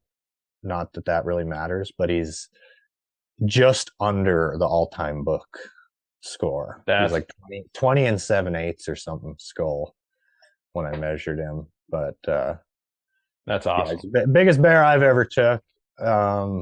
Biggest bear I've ever been on a hunt and taken. So it was pretty cool. And then it was all by myself, and I was 3 miles in, and I tried to load everything up on one go, and that was a no-go. So 40-pound pack, and I had like, it was a solid 120 pounds of meat and fat that I pulled off of him and stuff. And then I tried to strap the hide and the skull and everything to the top of my freaking backpack, and I put on my pack, and it was like a turtle moment. I like legit could not get rolled over to stand up, and was like, oh, interesting. I've never had a scenario like this before. Like, this thing's elk heavy. Like, this is crazy. Yeah. So I took off the hide and still just barely got that pack up, and was like, holy crap, this is literally like packing out a full mule deer all by yourself. Like, this is a big ass bear. And that's crazy, man. Took him out of there and went back and grabbed the hide, and took him to the tannery, and don't know what I'm going to do with him yet, but I'll probably rug him out, or I don't know. He's cool enough that I'll definitely do something with the hide. I wanted to do like a half mount of some sorts with the next bear that I killed, but this one, he doesn't have anything cool that would be cool for a half mount. So, but he was a really old bear, and so I definitely got to do something to honor him in some sort of way. So 100%, man. Well, there's nothing wrong with a tanned hide, dude. That's actually the elk right here. I got him. That was the first elk I got with a bow. I actually got him in Colorado. And that was kind of I was like, I got to do something with the first elk I got with a bow. I just don't know what to do. And it was kind of hot and everything. And I was like, man, I just don't know if I want to like mess. I got him in Colorado. I was traveling back to Montana. Actually, I was still living there. And so I ended up just, I was like, you know what? Like, it'd be really cool to have a tanned elk hide, just no reason. But I'm like, I want to do something. The Euro's probably the best economical option at that time. And it was smack middle of COVID. So I'm like, well, just what's easy, you know? But yeah, I'm so glad I did. In my office, I've got the whole elk hide, takes up the whole wall. Yeah. It's like, it's cool just from a size perspective, just to go like, dude, that's what you walk up on when you walk up to an elk. You know, that was the first thing that ever dawned on me. First elk I got was like, I walked up to it and I was like, I was standing there staring. It was a work event that I actually earned a spot on, and the guide was like, he thought I was just like unhappy with it, and I'm like, dude, I'm just trying to take this in right now. Like, I'm just blown away right now. How big these are. Yeah, it was like nuts. And so that when I got this guy, he was my second elk, and I was like, I got to do something to get the hide so people can see like this is. And I've had more people walk in, they see all the mounts, they think that's cool, and they see that hide and they're like, what is that? And you're like, that's that head on the wall back there, dude. But that's what you walk up to. But for a big bear, man, and my boy too, like I got into, I had a bobcat from a long time ago that I'd shot with a 30-06, unfortunately. So it's got like a softball size hole in its back. And but I tanned the hide. I was like, I'm not going to not tan a bobcat. That's kind of cool. Yeah. But anyway, in Maryland, we were stationed, prior to being here in Texas, you could, or we just trapped in our backyard, because if anything's like a nuisance, you can trap. So I got some raccoons out there, a couple foxes, and same thing. He thinks it's neat. So I'm like, I tan the hides, and I've got a little fish, like a metal fishing stringer. We hang all the hides on now, and he's got every person that comes to our house, dude, you're not going to get out of this house without getting a tour of that hide chain. Like, he loves it. Like, he brings it out. He tells people what they are, all these cool facts about them. And anyway, I'm all about the bear rug situation, dude. That's sweet. I don't know. Like I said, I don't know. I've got a little bit of an artsy side to me, and I can't even say that word right now, so I'm not even going to try. I like to do very detail-oriented stuff, but I've thought about getting into taxidermy a little bit now that I've got. I have multiple buddies that killed bears this year, and they just get theirs soft tan. So it's like I got like 6 bears that I could start doing taxidermy stuff with. And I Yeah. was gonna maybe start with this bear and try to do like a life-sized pillow mount with Oh, him, that'd be cool. and Yeah. then the kids can lay on him and play with him or do whatever. He can sit in my office and just exist, sort of a thing. But then Yeah. it'll give it that full body perspective of like, oh, hey, that's a large animal. Like, That that's would not be sick, dude. I be never like, thought about that. yeah, well, they're doing them with these pillow or like the pillow mounts with these wolves and bobcats and Yep. like all these other stuff now. And I'm like, why couldn't you just do a bear in the exact same way that they're doing those ones with like this hard structured foam over Hmm. the mold sort of a thing, and then just do soft stuffing for all the limbs, and like that's Yeah. how they all are. So yeah, I Yep. was thinking about trying that, and if that doesn't work out like I would hope, then it's not that difficult to take a nice tanned hide and unstitch it and turn it into like a pack mount or something like that. So Oh yeah. Yeah, that'd be cool. That'd be super cool. So you said you took out the meat and the fat from it. Do you do all like you keep the whole bear, or like what's yeah, your secret on bear meat? And then I'm assuming you probably render the fat and all that stuff then too, huh? yeah. Well, we processed it all down ourselves. Seems like game processors in the state of Montana are like a non-existent anymore, so you kind of have to. Um, Yeah. but yeah, I it's not my favorite meat, and don't everybody kill me for that, but it's just I'm a big fan of elk, so I like elk meat. Oh I yeah. like mule deer meat. Um, but it's really good sausage meat. So like I will literally make the whole entire thing, just grind it down and turn it all into breakfast sausage. And then with the fat, yeah, we just render it down, and then I'll use it for like waterproofing stuff. For like my wife has like numerous things that she does with it. I don't even pay attention to what she does with it. She just asks for some, and I'm like, here you go, do whatever. Yeah. So but You yeah, deliver no, it, she she executes it. doesn't cook with it or anything like that. So we're not utilizing it in that way. But I know definitely people do, and it like our bears up here, they're all primarily berry fed bears. So Hmm. like if you kill a fall bear up here, it's not weird for the fat to be almost like pink because of like the Wow. huckleberries dyeing their fat color. And Hmm. they will be like those a fall bear. I've wanted to kill a fall bear really bad and have never got it done. But like fall bears, I would probably make that into a whole bunch of different stuff because it's like it tastes like pie when you it's like the weirdest thing ever. It's like I know this is meat right now, but why does it taste like berries? Like That's awesome. so Yeah, where we like in Alaska they talk about the bish or like the bears getting that fishy smell or taste to them. So I think it yep. corresponds with the same thing. They're just their diet, but yeah, Yeah, what they eat. 100%. Yeah, that's yeah, and Montana huckleberries, when you run into those when you're hunting, they're a tasty treat, that's for sure. And I mean, I don't know, I don't think I'm spot burning at all, but like one of the hunts I wanted to do really bad while we were stationed there, and I had actually the dude I told you already, Tony Hershey. I was driving to a spot where I already bear hunted, and I see this dude come up out of this ditch with a rifle on his shoulder. No cars, no trucks around at all. Like I'm like, where did this guy come from? I'm like, do I stop because I've read this book and you don't pick up hitchhikers, by the way, um, or especially with guns over their shoulder, or or do I be the nice guy and be like, hey, bro, you need a ride?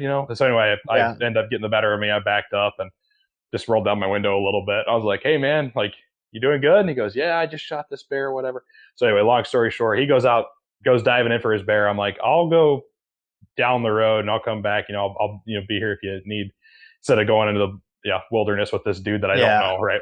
But anyway, I end up running across this. There's a hunting outfitter out there, and I was talking to a guy that had just pulled in. He just got done taking a couple of clients on a trip somewhere. Pulls in, pulls out a bottle of Basil Hayden's. He's like, "Hey, do you need any help?" And I'm like, "Ah, there's this guy down here. He just shot a bear." And he's going to look for it. And he goes, "Oh, actually, that's what I'm coming to camp for." He said, I know that guy. He hunts out in this area all the time. He said, I'm gonna go help him try to find it. You want to go?" And I'm like, "I'd rather not, man. Like, I don't know. Like, Yeah.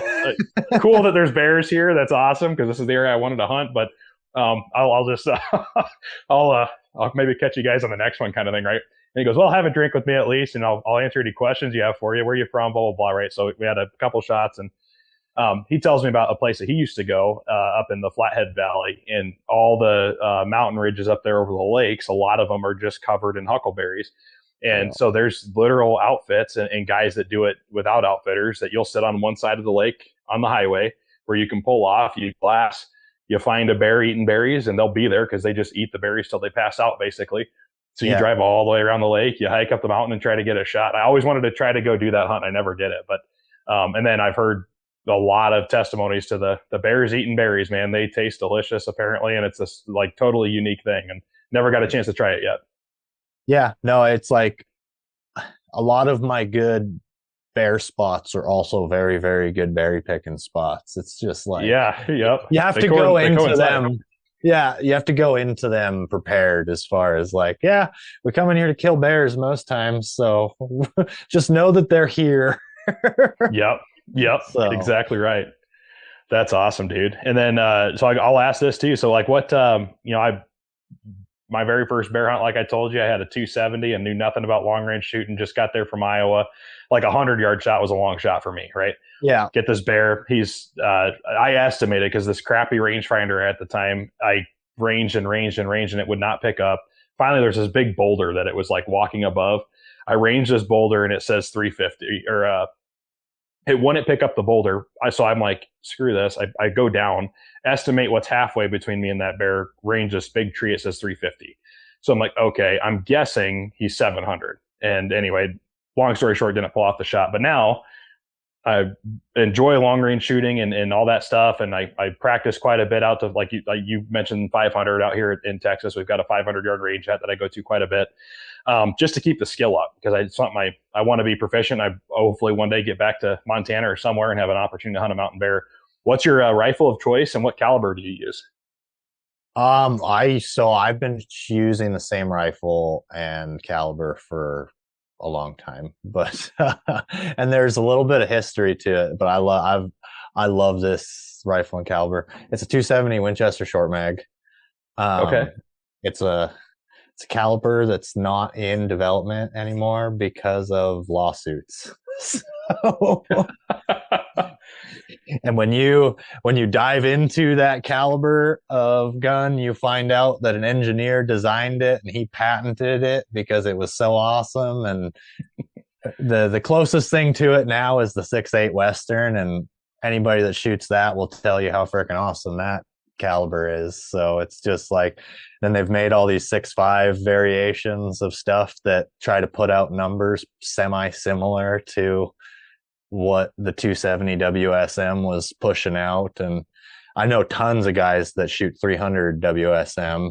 That's a very popular round for long range shooting too. A little more kill power, heavier bullet and stuff like that. But the gun that I'm using is a custom built gun. You can actually buy pretty much the exact same gun nowadays off of Savage's website. But when I built it 7 years ago, I had to source the chassis and source the barrel and source the brake and put all this stuff together. And now MDT is partnered with Savage, and they just build this gun. It doesn't have the same barrel. I've got a proof barrel on my gun, but yeah, it shoots. And we've got a range here locally that goes out to 2,000, and oh wow, I reload way more than I need to. We're in my reloading room right now. That's awesome. But yeah, it's a fun little hobby that I like doing, shooting stuff, plinking steel at long range. So, but it also it comes in handy a lot anymore. So I don't know.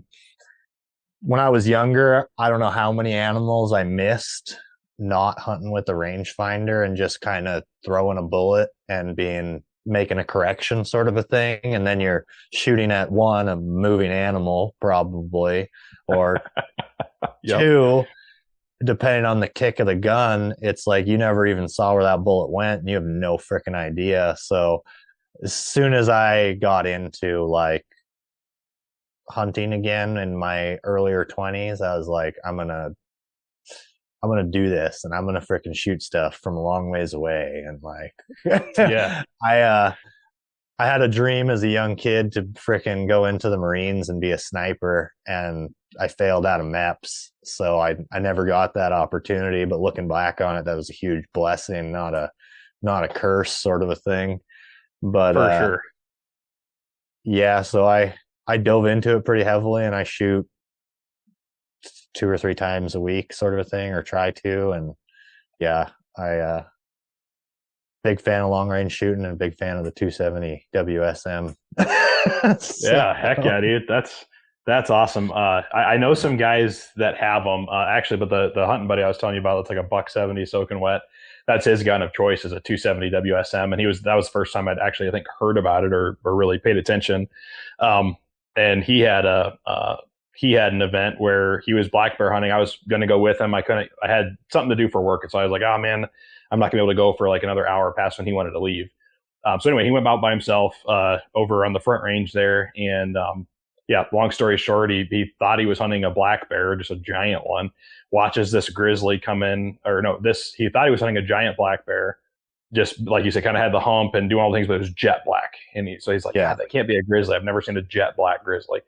But there's a lot of grizzlies in the area. Well, then he sees what he knows for sure is a grizzly, and this big black, what he thought was a black bear, goes in and beats the crap out of this grizzly. And he's like, that's wild. Never seen that before, right? Like usually it's the opposite that's true.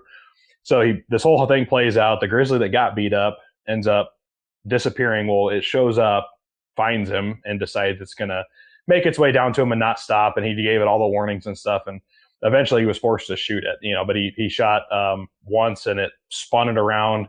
It ran off, and he came back, and kind of like you said, he keep shooting until whatever, but he didn't want to shoot it running away when he thought he scared it or whatever. So, but it did decide to pivot, turn around, and come running back again. He shot it and dropped it. So anyway, for stopping power on a bear, absolutely, but more than you need probably for black bear in a certain case, but definitely it definitely is. I actually, my main buddy that I shoot with currently, he is a huge advocate in these lighter calibers, like these 22 Creedmoors. Oh yeah, yep, 243, and honestly, I've like going out shooting with him and stuff, like he can plink steel with his 243 at 1,000 yards. And like follow-up shots, just like, and that's his whole argument is like, he's like, dude, it doesn't matter how big the bullet is. If I can put 3 in the exact same spot without the gun ever moving, because like there's no recoil, there's like the action's so short that like you're just throwing that bolt back and forth, and like you shoot enough and practice enough that you know exactly where your gun's going to shoot. Guess what? You can put 3 bullets in its heart, and it doesn't matter how big that bullet is. You can shoot a 55 grain bullet, sort of a thing. And I don't know. It's been really eye opening to me, because I've wanted to build a much heavier gun, like 300 PRC, or like even going to the extreme of like a 375 Shytac or something. Just purely for fun more than anything. Right. Yeah. It's an addiction. Yeah. Just inertia downrange would be really cool. But you don't have to watch where the bullet hits, because you'll still see the vapor trail hanging in the air with the 375 Shytac when the scope settles. Yeah, exactly. So no, I don't know. I'm not like, I will never rip on any caliber anybody shoots, sort of a thing. I think the best advice ever out there, and everybody that's smart, I think, will preach it, is it's just like, find whatever caliber you can shoot good and you're comfortable with, and then shoot it lots so that you're super comfortable with it, and then use that gun or use that caliber. Like you don't need a specific caliber. And guess what? A 6.5 Creedmoor is gonna kill a freaking elk. It's just like it might not do it at the ranges some of these guys are trying to shoot that, because that bullet caliber is more of a plinking caliber for long range shooters.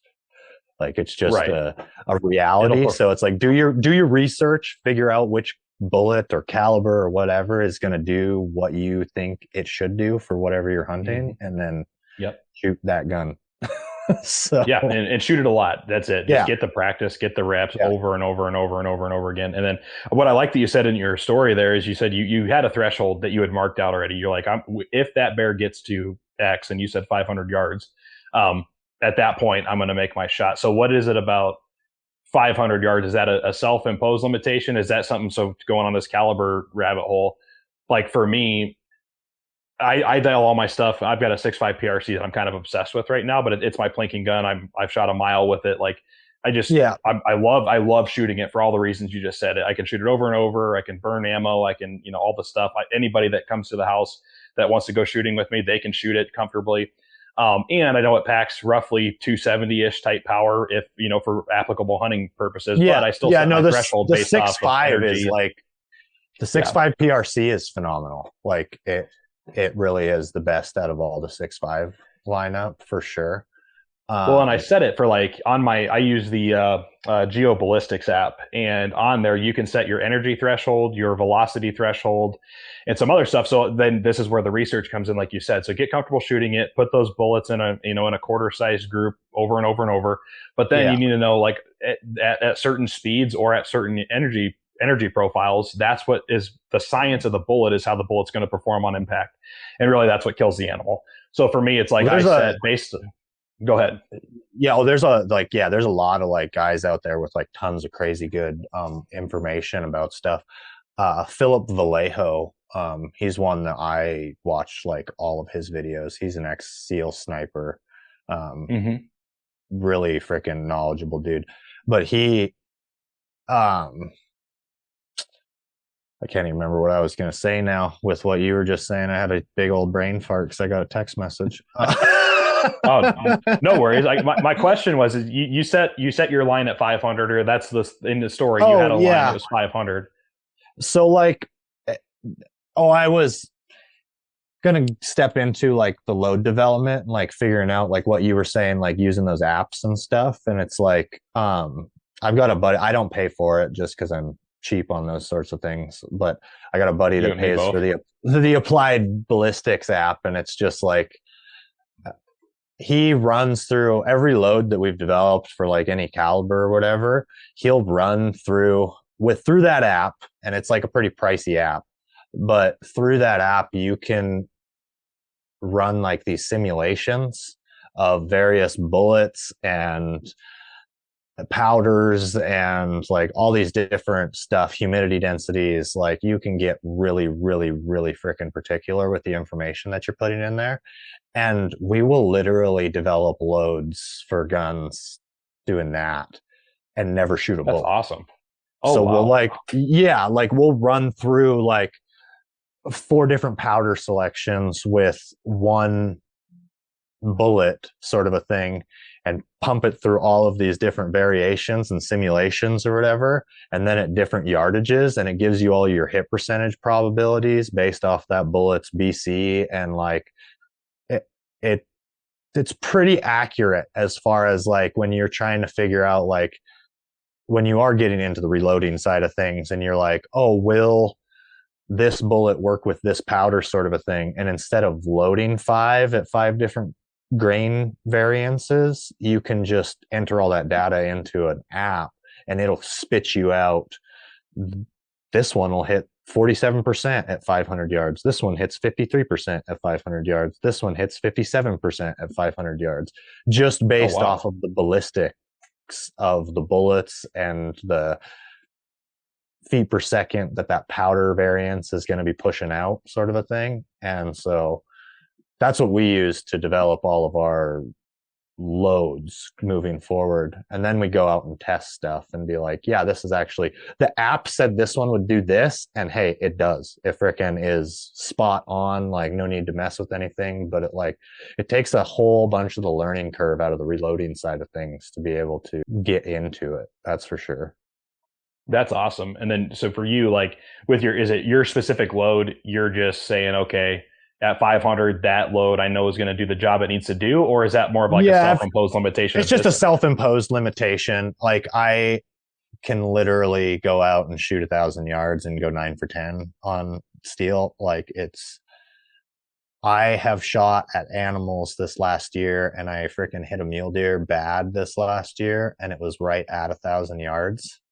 And wind was definitely like a huge factor. And wind and elevation were a huge factor, and I didn't have good wind call or elevation. And I definitely wounded this deer. And then I found it a day later, like 12 miles away from where I shot it, limping still. Wow. And I was just like, okay, yeah, I know I can shoot steel all the time at this range, and I know I can kill stuff at that range, but it's just like, what is actually ethical? And I had a little self-learning moment with that this last season of just like, okay, 1,000 yards, not ethical. Like it's just, yeah. It's just not. There's too many things that come into a factor, and like it doesn't matter what long range shooter you talk to. It's like wind is your biggest factor beyond 500 yards. Like as soon as you get to that 500-yard threshold, wind becomes your biggest factor for missing. And we've found that running like stuff through the applied ballistics stuff, you can change a 1 mile per hour variance on a load in the exact same yardage, and your hit percentage will go down by like 40%. Isn't that wild? So it's just like, oh, holy crap. Like, yeah, a little bit of wind can make a huge difference beyond 500 yards. So that's where I've kind of just been like, I know that I can shoot a quarter at 500 yards sort of a thing. And I know that wind's not going to mess that up. So 500 yards you can is kind of where I personally, but like honestly, I'll shoot further than that if the wind conditions are right.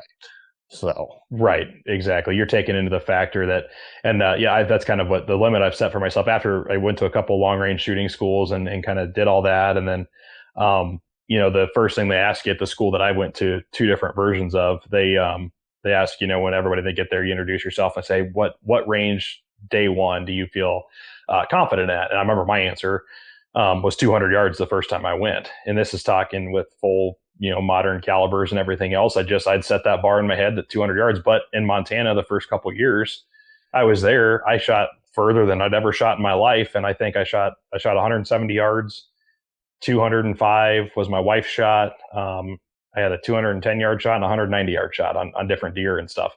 Yeah. So for me, that was plenty fine, right? Like that's still a long poke in my book and whatever. But then getting there and actually seeing exactly what you're talking about, like how different variants come in.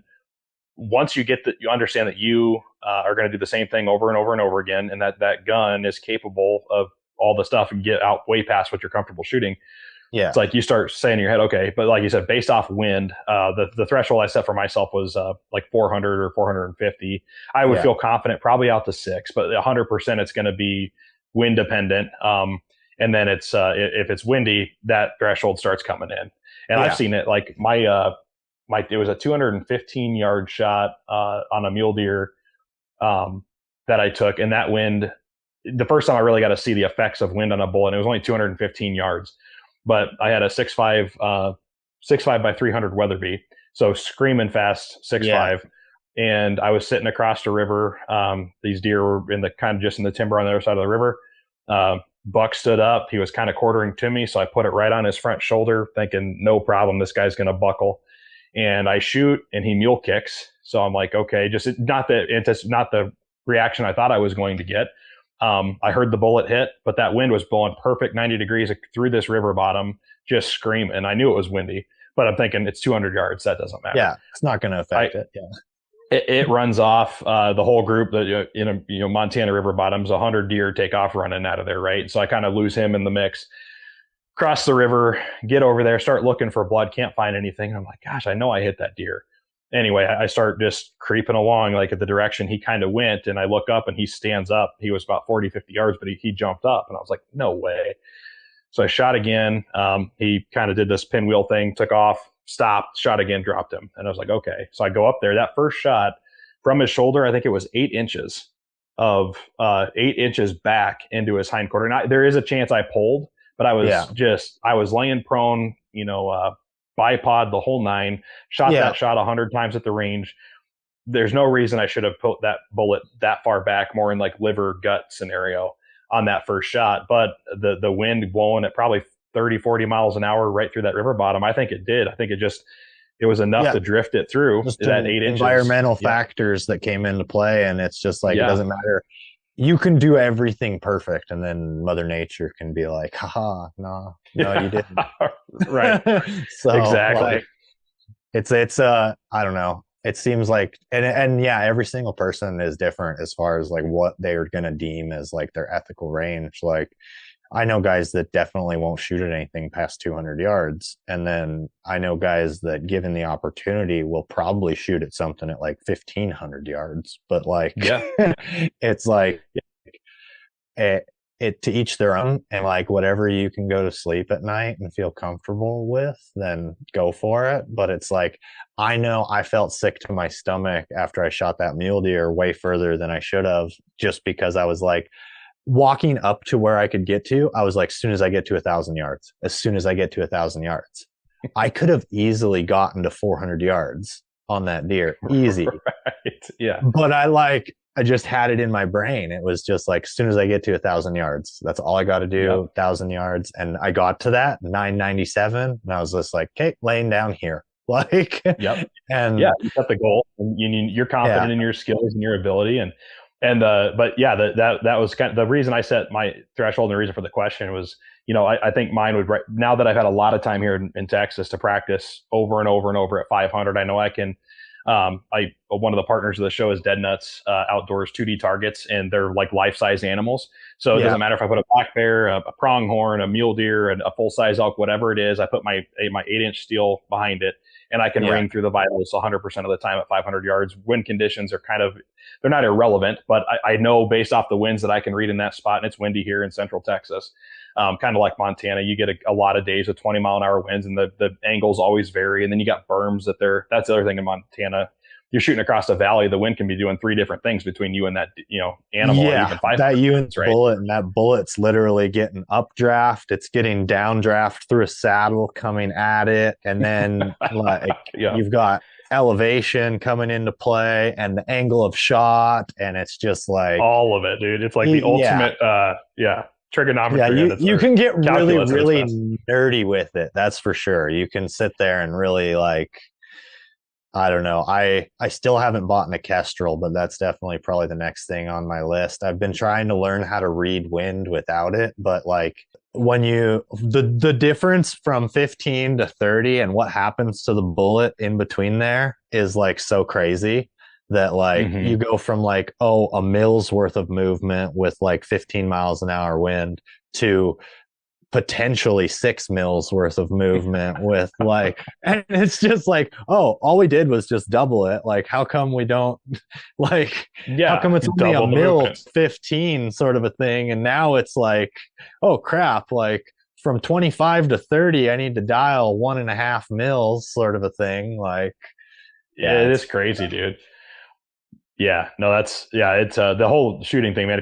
I think one of the tips, I'm going to ask you your best bear hunting tip here in a second, but one of the tips for any bear hunter before you move on, just because you brought them up really quick. Yeah, let it rip. Those Dead Nuts targets, are they good for shooting like rifles with? They are. Yeah, you could do literally anything with them. They intentionally built them initially for archery. They're all diehard archery hunters, the Daniels family. But yeah, man, I took it out. One of the first things I had to do is when I got mine here in Texas, take them to the gun range. And, I like using steel behind them because I can get some feedback, right? So like at 100 yards reading a 6.5 Creedmoor or a 6.5 PRC bullet through, vinyl. Yeah, no, I just didn't know how they, I assumed that they healed pretty good being like a reusable archery target, but I just wasn't sure. Yeah, and the poly that they use, that's good question, man. The poly that they use, it doesn't get weather beaten and crack or shatter. So unless you've just beaten the living hell out of it, and I'm talking like probably on an archery scenario, no joke, probably 200 to 300 arrows, And just because you have the holes in such close proximity, then you'll start getting some, cracking out or busting out. But if you're punching with a bullet, it goes through so fast, dude. It doesn't even phase the poly that you use, and it's a vinyl front. And then they actually have vinyl replacement stickers, and you can get them specific for the animal. Yeah, it had like patches that you can use to replace them and stuff. And I was like, and if you want to get like, I'm working right now with them to see if we can get like a shoot and see, like a reactive type thing that they could overlay or involve somehow, like a plate or something. Like the replaceable, like their replaceable vitals that they got. Yep. If that was like a shoot and see, or like even like a rubber attachment that could withstand more bullet impacts, sort of a thing, like a self-healing rubber. Well, that and just something and more like honestly, just for the immediate feedback. Because if you're let's say your standard sight in or zero is 100. At 100 yards, like good luck trying to pick out, unless you have some kind of a bright background. Good luck picking out a 6.5 hole in a full size elk, right? They are replaceable vital sections, so you can shoot those out, replace them, and they come with two, so you're going to have a lot of shooting. But what I've started doing is on the I'll go buy like the bigger like the oval shape shoot and see targets, and for the most part, like I can overlay those on any of the animals, and the elk is the biggest. Overlay it in the vitals and just take a razor blade and cut the excess off. And I'll throw a shoot and see vital section in there basically, so I can see where it's hitting and get my pattern and all that, or my grouping. But then at distance, so when I want to just practice real life, I'll take the non-covered that I've rigged up to be a shoot and see, and I'll throw the regular one in. So I'm looking at fur of the animal because I want to practice as close as I can to real life. But I'll throw the steel back there because again, at 500 yards, I have no way to tell. You need to know if you're getting a report or what's going on. Yeah, exactly right. Yeah, so that's what I do. But I love them for that, and I'll take them right back to the backyard. Again, the bullets are flying through there so fast it leaves a little pencil hole of the bullet or whatever size bullet you're shooting. But yeah, you're not going to affect it. And then, like I said, once it's shot out, you just replace the vital section. Or if you're just going to gun hunt, get a set of those sticker sheets and overlay the vinyl replacement on them, just like you would a shoot and see almost, except more durable. It's vinyl. And it'll last you forever, dude. They're pretty slick. No, that's pretty sweet. I might have to order some now, knowing that. So I was curious. You just brought that up, and I was like, "You're shooting them? You can shoot them? What?" Yeah, dude. Yeah, they're sweet, dude. It's a full size animal at that range, and so I mean, it literally simulates.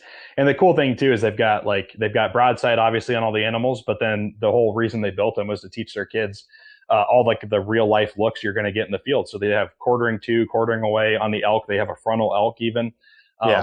Just guys take that shot. And obviously YouTube's popularized the opportunity. So why not teach people how to, where exactly you need to do that if you're going to do it. And steel is just so freaking heavy to like lug around. So it's like, I have like a couple like coyote steel plates and that are like life size, but then like, I've always like wanted to get a couple deer sized ones, but then my brain goes like, that's so freaking much of a pain in the butt to like carry out there and set up. Set up and then like tear down and everything else. So it's just like, that would be a much easier option. Just go set it in front of gongs and go to shooting, sort of a thing. So yeah, it makes it way more convenient. And like I said, you're shooting at literally a real picture of a real elk or a deer or whatever. So you learn to pick the shadow of the shoulder, muscle or whatever you're deciding your aim point is in that vital section or where you want to put that bullet. You're picking out the actual feature on the animal versus, just picking out a dot on a regular target or, in a 3D scenario, trying to pick the scoring ring that may or may not be the actual ideal place to put that shot or whatever. So, I love them, rifle and bow. Definitely a great option there. For as far as your best, your best overall advice or tip for bear hunter, we're going to go Montana bear hunting because there's different types of bear hunting everywhere, but spot and stock bear hunting, what's your best tip? Getting really comfortable with walking in the dark. Yeah. I love it. I love it.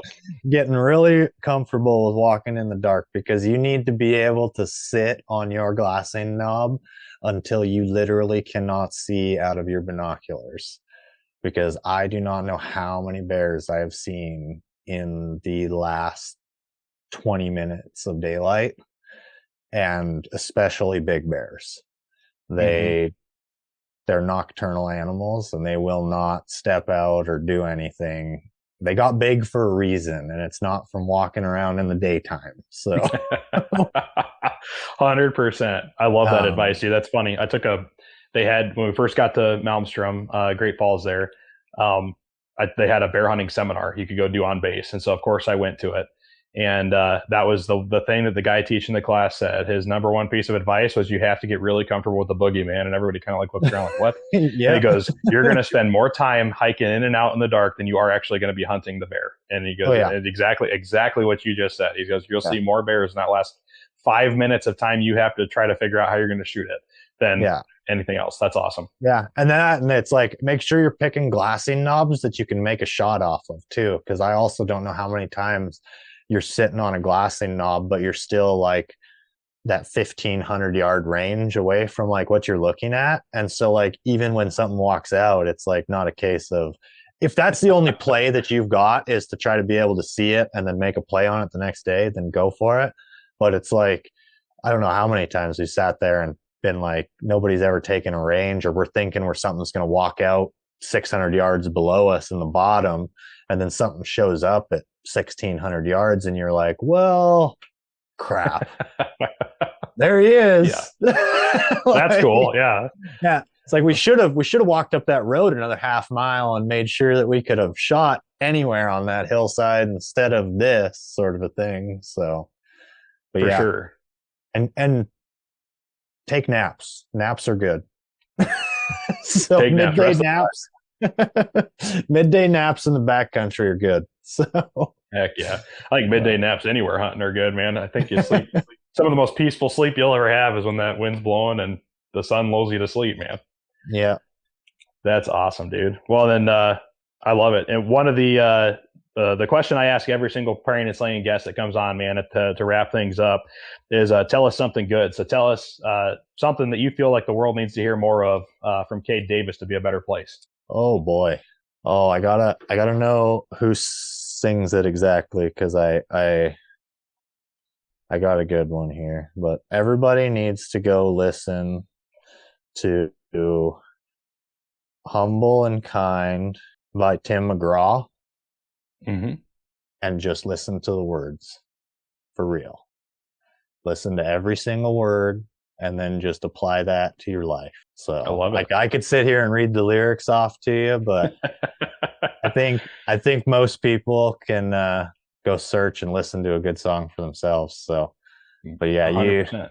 You don't have to go to church to be able to find good messages in this world. And music's always been like a big, important part of my life and my relationship with God. So I think you can find really good messages in music. And that song in particular, recently, I think it speaks a very, very, very good message in today's day and age. And I think people will see more blessings in their own life just doing those two things, being humble and kind, than anything else that they could possibly do. So yeah, man, that totally would be agree. my good advice. I love it. No, that's great, dude. Yeah. Being humble, being kind, you're going to get a lot further in the world doing that than you are being the opposite, right? And maybe that goes all the way back to the beginning of what we rabbit holed on hard on the beginning of the episode, man. It's just even in the comments, boys, be humble and kind. And, some of their podcasts, if you don't have something nice to say, don't say anything at all. That's being kind and humble. Yep.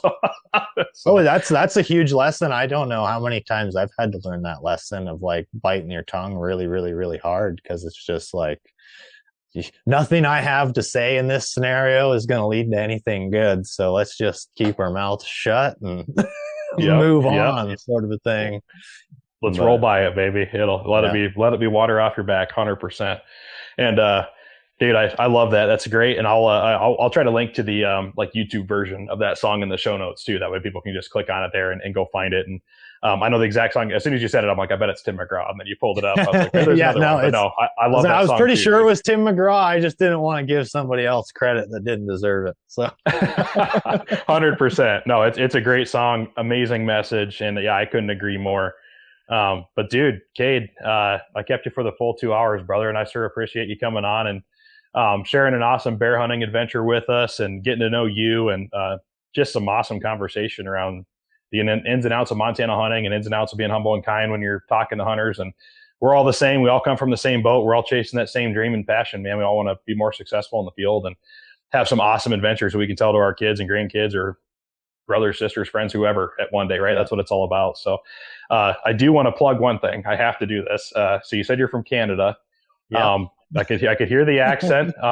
But this isn't my favorite part of the episode, but it's the part I literally wrote a note. You said you went out for a solo evening rip, and I'm going to just plug that right now. Is that's my favorite part of the episode. Oh, yeah. Yeah. You used it, and I was like, oh, yeah. I don't know if you allowed cussing in here, but there's a song that's all about that. I know. Oh, trust me, when we were in Montana, dude, I listened to it quite a bit. So, no, that's so cool, dude. You use it, and I was like, that's amazing. That's the best line right there. That might be the episode title, Out for a Rip, Bear Hunting with Kade Davis. There we go. I love it, dude. But yeah, man, is there anything else? You said you do some videography or anything. Is there anything you want to plug? Or I've got a YouTube channel going. I need to actually finish editing videos. I'm sitting on like 2 years worth of hunting videos, and I've been trying to I like got distracted from editing stuff to try and find sponsorship for other hunts that I have coming up. I drew a bighorn sheep tag this year in Montana. So no way. Yeah, I want to like do a film that like is really, really diving into how the wildlife in Montana is being monetized. And like the tag that I drew is one of the unlimited tags. It's nothing special. So it's like one of those tags anybody can get. But I don't know how long before that tag disappears. And I think within the next 4 to 5 years, I could see FWP getting rid of that. And it's going to be solely off of a monetization thing. It's going to be because they see the money behind it. And we, at this point, are like the only state left that has an over-the-counter sheep tag in the lower 48. And it's like, to see something like that disappear, I would be really, really, really sad. Yeah, it'd be terrible. Yeah. Yeah. So I've been like huge into trying to like figure out the logistics on doing all that, but I need to actually start releasing stuff on YouTube so that there's stuff there. But in the next 6 months, there'll be 20 different hunt videos on there, 3 or 4 different bear hunts. I shot a Boone and Crockett antelope this last year. Went to Idaho, shot a big old mule deer.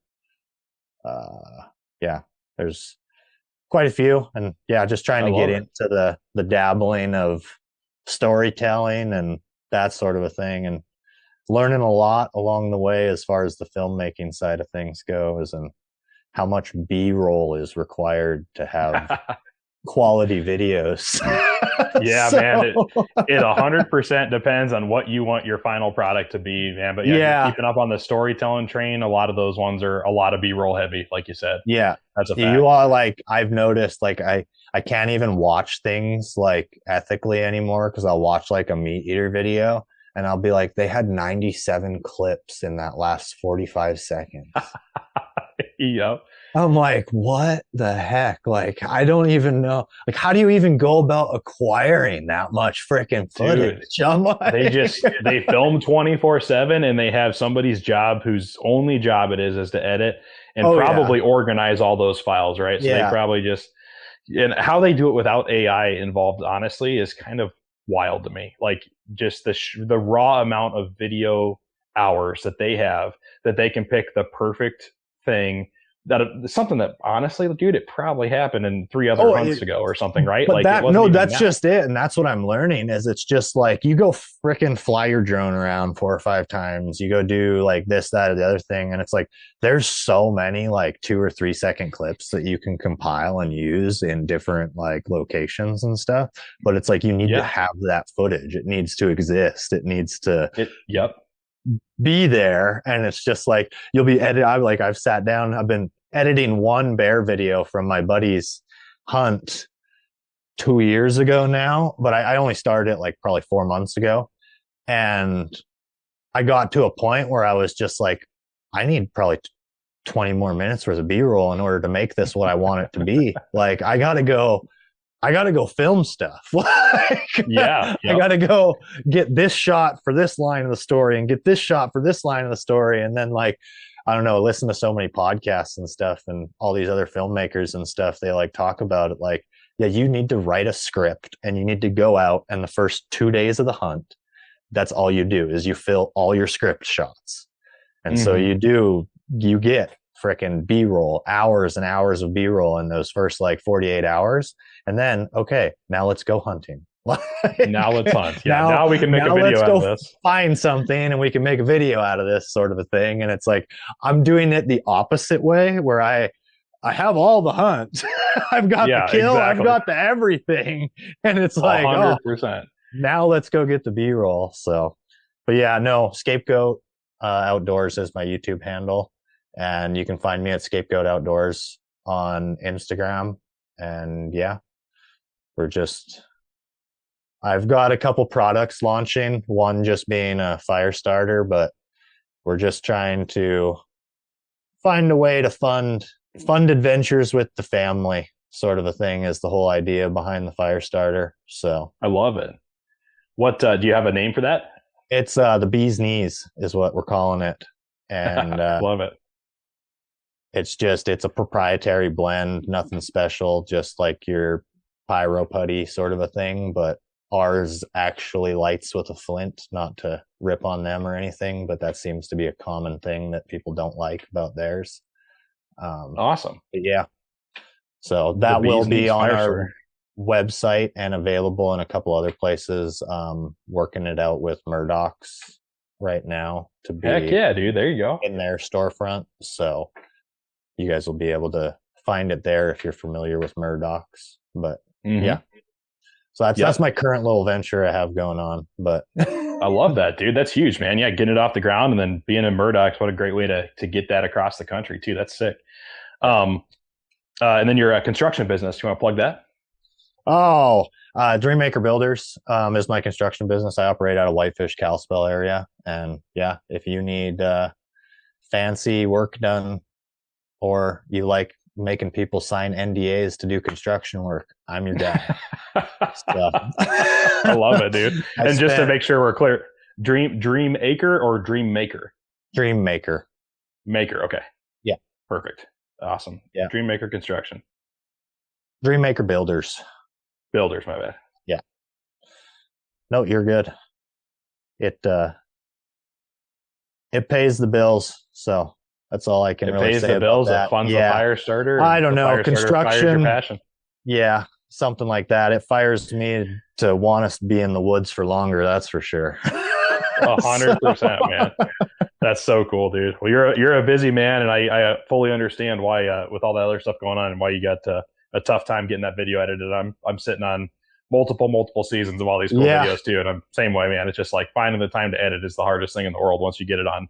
Getting it on video, doing the hunt, that's the cool part. And then, hey, let me store this in a file on a hard drive. And if you don't do it immediately, it's like almost forget about it, you know? Well, no, it's I'm finding now it's like wanting to tell these stories and like writing out these scripts and like stuff. And it's just like realizing that you have hour-long videos that you're freaking trying to make and stuff, and you're like, I didn't know this. Like, I thought I was making 15-minute hunting film. Like 100%, yeah. So I did not think I was making like hour-long productions with this like story about the freaking American black bear and all this stuff. It's just like, oh well, I guess it's turning into that, so let's run with it. So when you got a dream, man, it always seems to start that way. And if you're persistent on it, this podcast is a product of the same thing, dude. It's like, hey, let's get people on that are just like you and me and tell hunting stories. And now it's four podcast network on the Prayin and Slayin side of things, and just like it grows, man. These dreams have a place that they start, and then the original business it all kicked off under was Light the Fire Outdoors. And that's all it was a little spark, and then takes off into places you don't know. And when God's got his hand in it too, dude, it's a whole, you might as well not even try to imagine what it could be, because he's got his own plans, and you just got to do your one dream he puts in your head at a time, man, and let it grow into what it's going to be. ideas are little seeds that God planted there for a reason, and you can either water them or let them die, but it's all up to you. So 100%, dude. I love it. I love it, man. Well, I think that's an awesome way to wrap up too, dude. But again, thank you so much, Kade, for sharing the very first ever bear hunting story on the Prayin and Slayin podcast. Hoping to get more bear hunters on here, but way to kick it off, dude. And thank you so much for saying "rip" on air. It's awesome. Thank you. Thank you for thanks for having me on here. So it was a blast. So I love getting to know new people, and yeah, any knowledge that anybody that can pull out of this freaking take it and use it. So let her rip, baby. 100%. Yeah, we'll go out for a rip, bud. Yep. I'm gonna head out for a rip. All right, buddy. Well, thank you so much again for coming on, man. We'll catch you on the next one. Awesome. We'll see you later. All right, brother. See ya. Well, there you have it, guys. That was Kade Davis, Canadian turned Montanan, and what an awesome guy, man. Such a humble dude, and he left us with a Humble and Kind from Tim McGraw. Actually, the song Humble and Kind by Tim McGraw is his Something Good. And, you know, we actually had a lot of verses and a lot of closeouts here on the podcast about being humble, not being afraid to, you know, humble yourself, go up and knock on a door to ask permission, or just being humble, you know, to make sure that you're putting your best foot forward in the world, and not getting your head over your heels or your head over your skates to where God has to knock you down and re-humble you, because that's what he'll do if we get outside that box. And so we're going to go a little bit different direction today, because this was an awesome bear hunting story, man. And one of the things I kept thinking about during Kade's story was when you bear hunt, especially if you're spot and stalking and you're sitting across a canyon and glassing a mountainside, every little dark shadow you see is a bear, until all of a sudden an actual bear shows up, and then everything that looked like a bear just all of a sudden seems a little bit silly because you saw the real thing. And there's just something unmistakable about when you actually lay eyes on a bear. Your heart will skip a beat, your brain and your eyes, they just know, like, that right there is a bear. And the verse that I think relates to this so much is Hebrews 5:14, and it says, "But solid food is for the mature, for those who have their powers of discernment trained by constant practice to distinguish good from evil." And the whole verse is about just being able to go through repetitions in life and analyze every person you meet, every situation you get put into, everything someone says. Basically judge people and judge things by the fruit of what they're producing. And going through those constant repetitions is really the only way to build that muscle in ourselves, to really discern what's good from evil, discern what's true from a lie, or what's true from partially true, and all those different things. And in today's day and age, man, gosh, I think I'm preaching to the choir here, just talking about how crazy our world is, especially here in the States. And, you know, we really don't know what the left is from the right, and what's gray and what's black and white, and everything's blurred, and we don't know what's true or untrue. But being able to just shut the social media off, shut your news stations off, and get back to the roots of who you are is important. And then go through reps, man. Like, analyze everything you've ever had going on, or analyze the news source that you're doing. Do your own research on things. And really, the only way you're ever going to figure out the truth from what's not true is by going through those reps. And that's super important. And it's ultra true in the bear woods, man. You're going to know what a bear is when you see a bear. And 9 times out of 10, it's going to be the movement that finally catches your eye, because tree stumps don't move. Bears that are tree stumps do. So get out there, go chase some cool critters, man. And elk season's almost here, man. These episodes are launching here in August. And if you have not checked them out yet, go check out Puck Outdoors. And we actually have some Prayin and Slayin Network custom pucks. And these things are awesome. They're basically a hockey puck that you unscrew the lid off of, and they hold your elk hunting reeds. They hold your turkey hunting reeds. And we've got some custom ones on the Prayin and Slayin website, and all the purchases of those obviously go to our License to Kill initiative that sponsor veteran hunting licenses across the United States. So be sure to go check those out at prayinandslayin.com or lighttofireoutdoors.com. They're hosted there as well.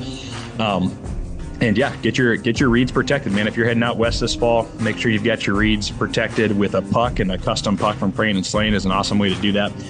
And then, of course, thank you, Dead Nuts Outdoors, man. We've been slinging so many arrows at our Dead Nuts Outdoors products and targets. We've got a whole new lineup of a bison, a caribou, a mountain lion, the Conservation Series targets. We keep ordering those, and just an awesome thing. So thank you to those partners out there. And, of course, if you're a saddle hunter, go check out the knee bag and save your knees from the trees by getting you a knee bag this season. It will save your life, and it'll keep you in the tree longer. But, guys, I'm pumped. All I can think about is bear hunting. I think I'm going to go shoot my Dead Nuts Black Bear Conservation Series target for the American Bear Foundation right now, because I'm fired up. bears are awesome, and they're on my bucket list and at the top of my bucket list probably at this point. So Kade, thank you so much for coming on and sharing your story, brother. You hail from the great state of Montana. It will forever have a piece of our hearts here at the Stonehawker household. And guys, go do something awesome for somebody today. Make sure if you see something, you always check it against what you know to be true in your heart, and keep praying and slaying.